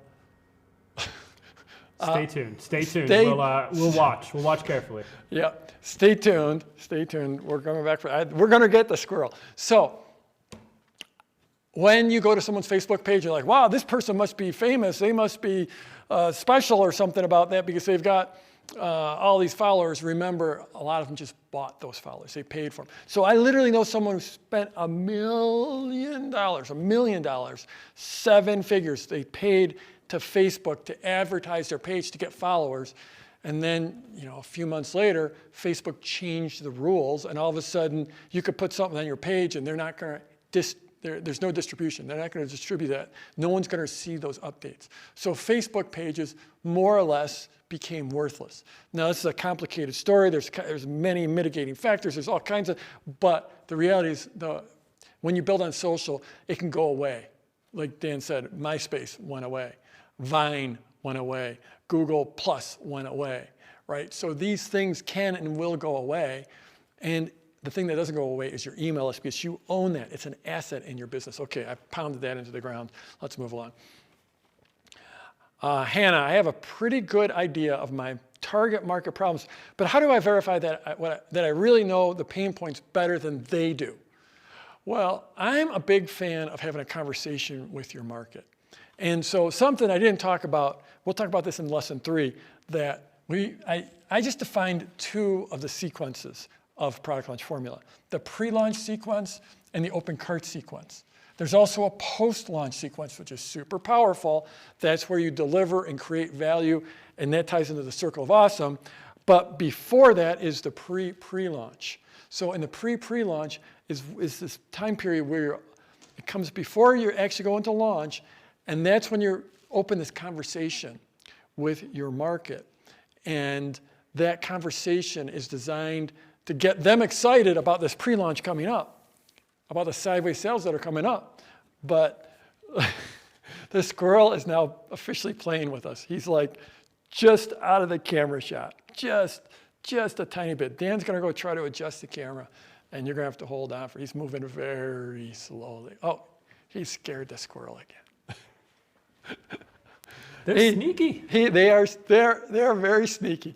But in any case, where was I? Squirrel. So the conversation in your pre-launch helps you identify their objections. And that's where you really get to know their pain points. The other thing is in your first launch should, for most people, be the seed launch.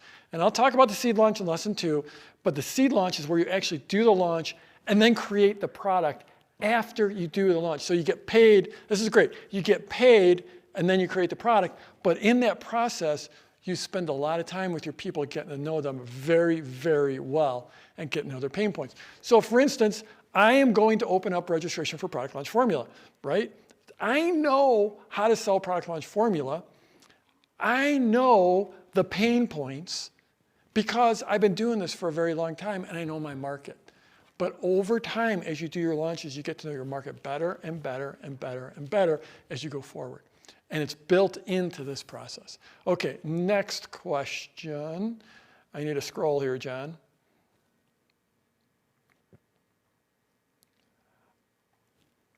From Amanda K. How is social proof different from community?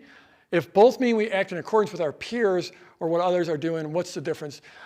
There is a big difference between them. I mean, they are definitely cousins. They're close cousins. Just like scarcity and social proof are cousins. Scarcity and social proof are like two sides of the same coin. And social proof and community are like two sides of the coin.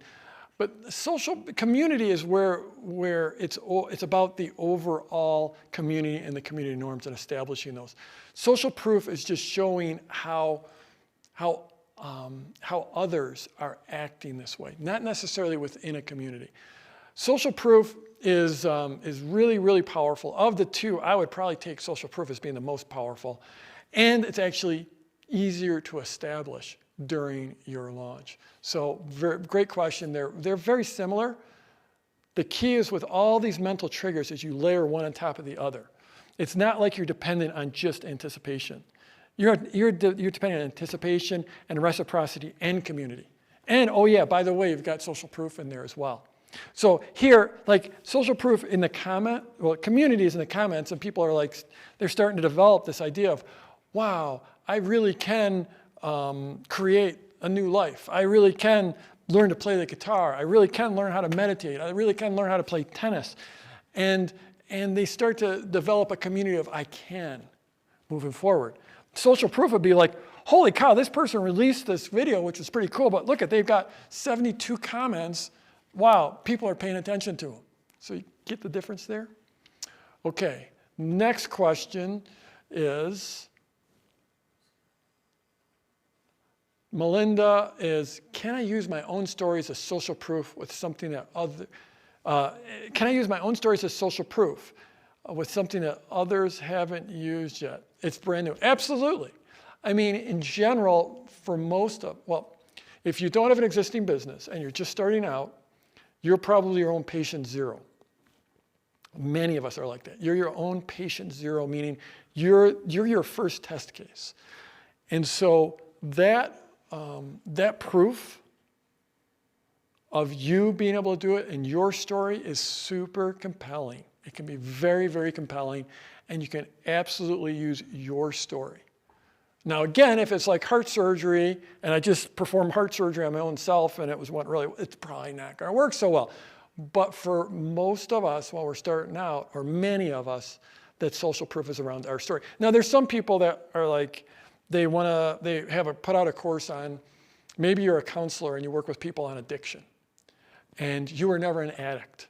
So you're not the first person. It's not your own story. So it doesn't have to be your own story. But in that case, it'd be the story of the people that you've worked with. Make sense? Okay, John, I need to scroll there. From Nadja, I'm concerned that having a deadline means having a sale, which I don't regularly do because it cheapens the brand. The only deadline my customers would have is that I make one-of-a-kind art jewelry pieces. When it's gone, it's really gone. So yeah, don't lower your prices. I've never, ever lowered my prices, ever, in the history, ever. I don't ever want to, I agree, you don't want to lower your prices. I want to always compete on value. I want to build more value. So what you do is in your offer, you build more value. Now, specifically, you're creating these custom art pieces. I'd be telling the story of that art piece all the way through here. We have a case study, it's one we did a year ago, that was super cool, and it was by a painter who would release collections. But she would tell the story of that collection leading up to the release and sell those collections out like that. And these are paintings that went for many thousands of dollars. And she would sell out an entire collection almost immediately. So you tell the story of you, the artist, and your artwork and the creation, and it's one of a kind. It's awesome. You have scarcity built in. So that's amazing. The other thing you could do is you could add something. You could bundle something with it. You could bundle a smaller piece of work. You could bundle a video of you of the making. You could put two pieces together. But frankly, since it's a one of a kind, when it's gone, it's really gone. I think you just tell the story of that, and boom, there you go. You're done. Okay. How long before the start of the 10 days do you start to talk about it and start to collect all the emails? We're out here in pre-launch, and we'll get to pre-launch in lesson 3.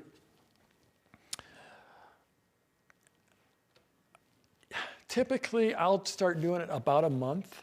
You could do it earlier. I have had some that was literally years long. So it can vary. And now in terms of how, but yeah, I think a good like rule of thumb would be anywhere from a week to a month ahead. You start doing your pre-launch. Again, we'll talk about that in lesson 3. But in terms of collecting emails, the time to collect emails is you start today.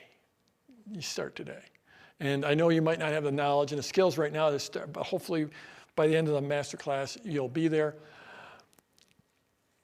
I have a saying, and actually a few people, as I did these case studies, a few people have quoted me, and it's that, like, if you want to have a great big oak tree in your front yard, when's the best time to plant that oak tree? It's like 30 years ago, right? Then you would have this massive tree in your front yard. But I don't have a time machine, and I bet you don't either, so you can't go back 30 years and plant that tree.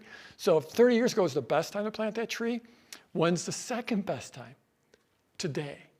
So you need to start, if you take nothing else from this masterclass, you need to start building your email list. And it's not hard to do. It's not. That's what I started from the very beginning. Build the email list, build it, build it, build it. And you, no matter where you are in business, you're always going to be building your list. Okay, a lot of people deliver their launch videos and discussion through Facebook groups at the moment and seem to be getting results. What are your thoughts on that as opposed to making all videos and training housed on your own website? I think, however, a question from Janet, however you can get moving forward is the best, but it's not ideal to be on Facebook. Because when you're on Facebook, you're in a noisy environment, and right next to your videos, there are other ads that are going to be targeted towards those people. And so I'm not a fan of doing your stuff on Facebook. If that's what you need to do to get it launched, do it. But it'd be probably my last choice. Probably my last choice. Okay, so Dan, how are we doing on questions? I think we got time for one more. One more, one last question. Okay, let me grab a drink of water. We're gonna go to one last one. I'm given, it's a little bit of a bummer. We might need a second scroll cam or something. I don't know I think we're out of inputs on our board there for cameras, but it seems like if we had a camera going down the length of the deck, we could nail it. There's been some discussion back here with the team, and there's a plan in place. So don't worry, we will make sure that we capture the squirrel for you the next time he makes an appearance, provided that it's not. See, that's what you have a team for, is that they're in the background, they're upgrading our squirrel strategy right off the bat. Love it, love it. Okay, so we have one more question I'm going to take here from Renee. It says, I'm embarrassed about sales. I like the fact that your approach to solving issues and making life better for people. So yes, that's exactly what this is designed to do, is help people, help guide them to a decision. But the thing is like where you said, I'm embarrassed about sales, I get it. I was there. That's why I invented this. When you go back to my very first launch, it was like, I was scared to ask for the order. I felt like I was taking something, like if they were going to give me money, I was taking them money from them. I didn't understand the idea of exchange and a value exchange, and they were going to get something great from me. I didn't get that. So I romanced them, and I did that first launch, which was really rugged. It was rugged in every possible way. It was just email, but still that $1,650 set me on the path. And the path it set me on was this path of understanding that I have value to deliver to the world. And that when I make that offer, when I make a great offer and I'm in integrity and delivering what I say I'm going to deliver and making a positive impact, then it goes back to this opportunity. That I'm just giving them an opportunity for a better life. And then I'm enrolling them in a better life. And that's what this masterclass is about for you, is I want you to have an amazing life. I want you to build an amazing business. I want you to get your work out there. I want you to have the freedom of an online business. I want you to have that time freedom, that money freedom. I want you to have that freedom to be on purpose, to make that impact. I've worked with thousands and thousands of people, and I've seen these transformations that were unbelievable. Unbelievable. How you just saw 3 of them. There's just 3. And then the impact that they make out in the world, it just gives me chills. As I'm sitting down creating this masterclass for you, before I went on camera, it's been a little over 3 hours. And how can I do this for 3 hours? It's before I got on camera, I meditated, and I thought about that impact that some of my owners have made. I thought about Tembi helping women in Africa. And I thought about Mary helping parents of autistic children. And I thought about Luis helping parents in Mexico and in Spanish-speaking countries become great parents, good parents become great parents, and the positive impact of that. I thought of all the children. Think about this, PLF, we're, 15 years into this, 14, 15 years into this. There are children that grew up in homes of PLF owners who had their lives changed. Parents that were home, making a great income, making a great impact in the world. They are better parents because of that. So there are children now that are 12, 13, 14, 15 years old that have better lives because of these PLF owners having better lives. This is what I want for you, to be able to get out there and have the impact, to make the income, to have the lifestyle, to have the time. That's what an online business means. That's why I want to get you launched and get the business, or get the business you already have launched in a bigger way. This is doable. It's a proven path. And in lesson 2, I'm going to teach you the 3 primary types of launches and walk you through how those fit into your life, your situation. So keep on checking back on the concierge page, where I've got 3 more case studies there for you. Let me give you a preview of those case studies. They're going to be super cool. I've got one from Polly Alexander. She coaches people on their money mindset. She had a launch list. We'll talk about a launch list in lesson 3. She had a launch list of 579 people, did a $50,000 launch. She's now a digital nomad. She lives where she wants. She's from the UK. She lives where she wants now. She's done $432,000 in launches. Robert Schwartz had a nonprofit that was teetering on the brink of collapse, was about to go out of business, was losing money. He has a nonprofit for mental health practitioners. Robert's one of those that sees right in my age range. And he said, I have no skills, no experience whatsoever. The first launch he did was a JV launch, which was jumping into the deep end of the pool. But that one did $350,000 and saved his nonprofit. And then I have one for you from Vanessa Marin and her husband, Xander. She has a sex therapy business. So she was a psychotherapist who worked one-on-one with clients and helped them with their issues.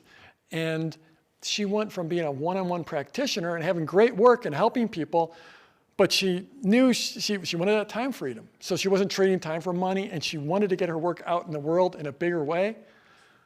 So she did a launch. She went from practitioner to a $16,000 launch just from watching the masterclass.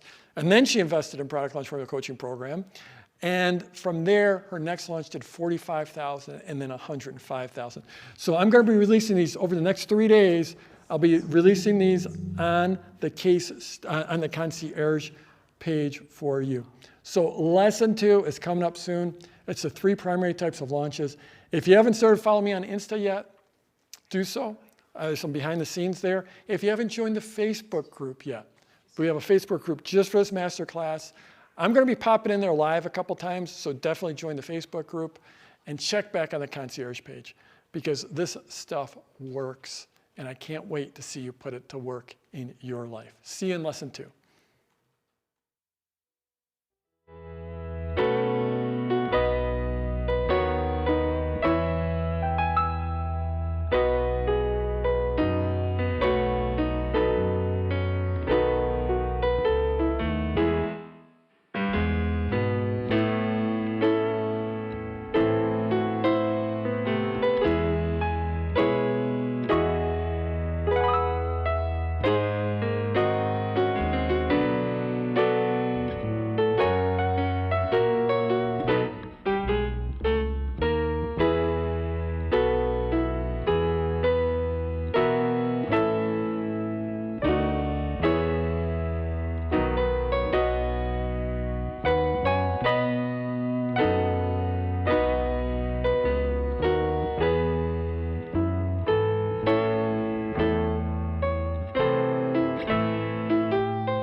welcome to the super secret segment. You might have thought I forgot about it, but here we are. So thanks for sticking around. This part's not going to be in the recording, so it's lucky to be you. So here's the deal with the super secret segment, is that I'm actually in a launch myself. Maybe you notice that I'm following my own strategy. You know, what's that idea where you eat your own cooking, or they say you eat your own dog food? I don't know where that came from. But there's only one way, well, there's probably more than one way to skin a cat, but I know launches work and PLF works. It's been working for me for nearly, 23 years or something like that, and it's gonna keep on working, and it keeps on working. So I actually, when I release my product launch form, the coaching program, I do it via a launch, and that's what we're doing right now. Remember I told you there's many different ways to do it. One is video, email, like I said, you could do it via audio, you could do it via blog posts. I'm doing it as a live cast right here. This is PLC number 1. This first lesson was my product launch formula, PLC number 1. So I got some notes here. So the whole thing is, like every launch, every PLF launch, it's about delivering big value, and then you make your offer. So I'm here, I'm looking at my timer, it's a little over 3 hours. I gave for 3 hours. There was no ask, there was no offer, there's no money exchange. It's just like, here is my strategy. Boom, okay, here it is. So you deliver big value. And frankly, I said, hey, I've got this offer coming up. So it's not like it's hidden behind the curtain. It's all out front for folks. I'm going to show you this masterclass. I'm going to deliver this masterclass. It's going to be great. And then I'm going to make an offer. So I'm going to walk back over and just walk through exactly what I did. Because I used, did you notice me doing the PSPS? Like, oh, the comments are still running, I think. So did you notice me doing the PSPS? If you did, type in what the first problem was. And then if you picked up what the second problem is. Okay, well, I head back over there.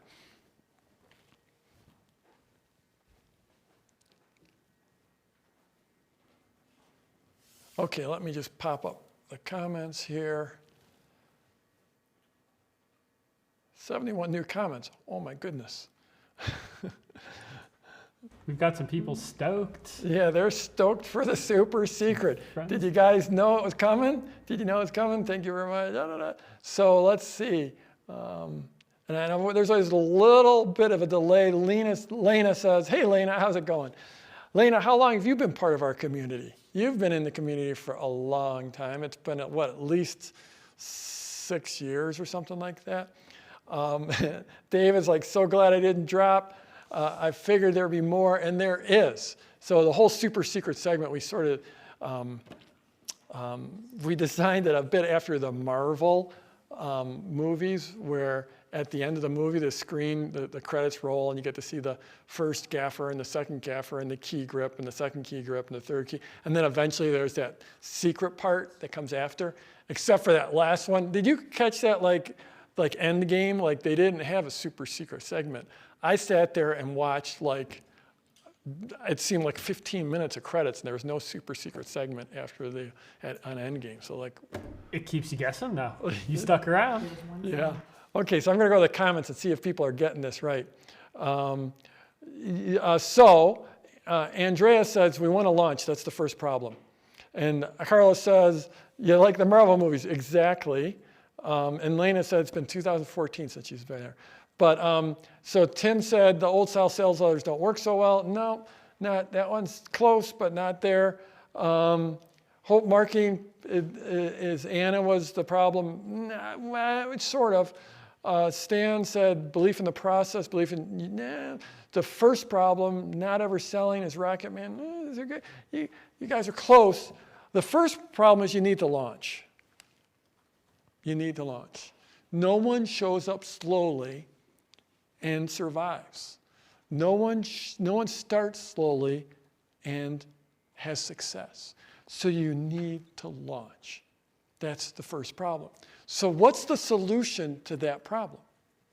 If you need to launch to survive, what's the solution to that problem? The solution is the sideways sales letter. And I hope I convinced you guys that I truly believe in the sideways sales letter. It's changed my life, and it's changed a whole lot of other people's lives. So that is the solution. And I taught it. I mean, I went pretty deep, right? I taught for a long time. I gave you the formula. Give people, show them the opportunity. Show them how the transformation works in their lives. Get them to own that transformation, and then get them to enroll. So that's the formula. And there are people, like I just said, Vanessa, Marin, they did a $16,000 launch just watching this free thing. I gave it away. If you get to that problem, agitate, solve letter, they'd make you feel bad. They'd never give you anything. We gave it to you. I gave it to you. Okay, so what's the next problem? Because the solution, inherent in that solution, is the seeds of the next problem.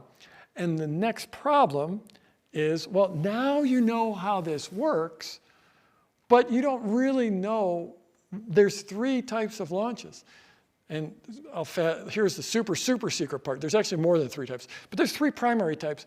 And I'm going to teach those 3 primary types of launches. So problem is you need to launch. Solution, sideways sales letter. Problem is you need to know which type of launch. And in the next lesson, I am going to teach the 3 types of launches and help you figure out which one fits for you. So there you go. I'm going to step back up over to my, what do we call this set? I can't remember. The super secret set. This is a super secret set. So there you go. Here's the thing, is I'm teaching my heart out. I'm just, I'm going to end this thing. I'm going to be drained. I'm going to collapse. Actually, I might go for a run because I just need to get this energy out. But I'm this combination of needing to get energy out and completely drained. So I'm giving it all for you, but it's going to lead into my Product Launch Formula coaching program. And we're going to do really well. If the results of the last 15 years or whatever speak, we're going to do really well. So as you go through this, get back here for lesson 2, be here live, watch for the super secret segment. It's going to be cool. I'm going to walk you through, but the key meta learning for the super secret is don't just watch what I'm teaching, watch what I'm doing. Watch what I'm doing, because I know what I'm doing. I'm really good at this, and I'm really good at taking people through it. So watch what I'm doing. So lesson 2 is coming up in just a few days. It's going to be awesome. Be there live with me. We'll have another super secret segment. Check out the concierge page. Join the Launch Masterclass Facebook group. Follow me on Insta. And what should I say now? How should I end this thing? It's always awkward ending things, but I think there's just a bit of a shout out that we've still got a ton of people on. We've got a couple people who are up. I noticed we got one guy, Andreas. It's 1:15 in the morning in Germany. We got a ton of people here who are still on, sticking around, planning out their launches. You guys are awesome for sticking around.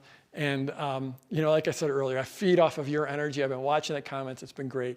Can't wait to be back with you in lesson 2.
Thank you.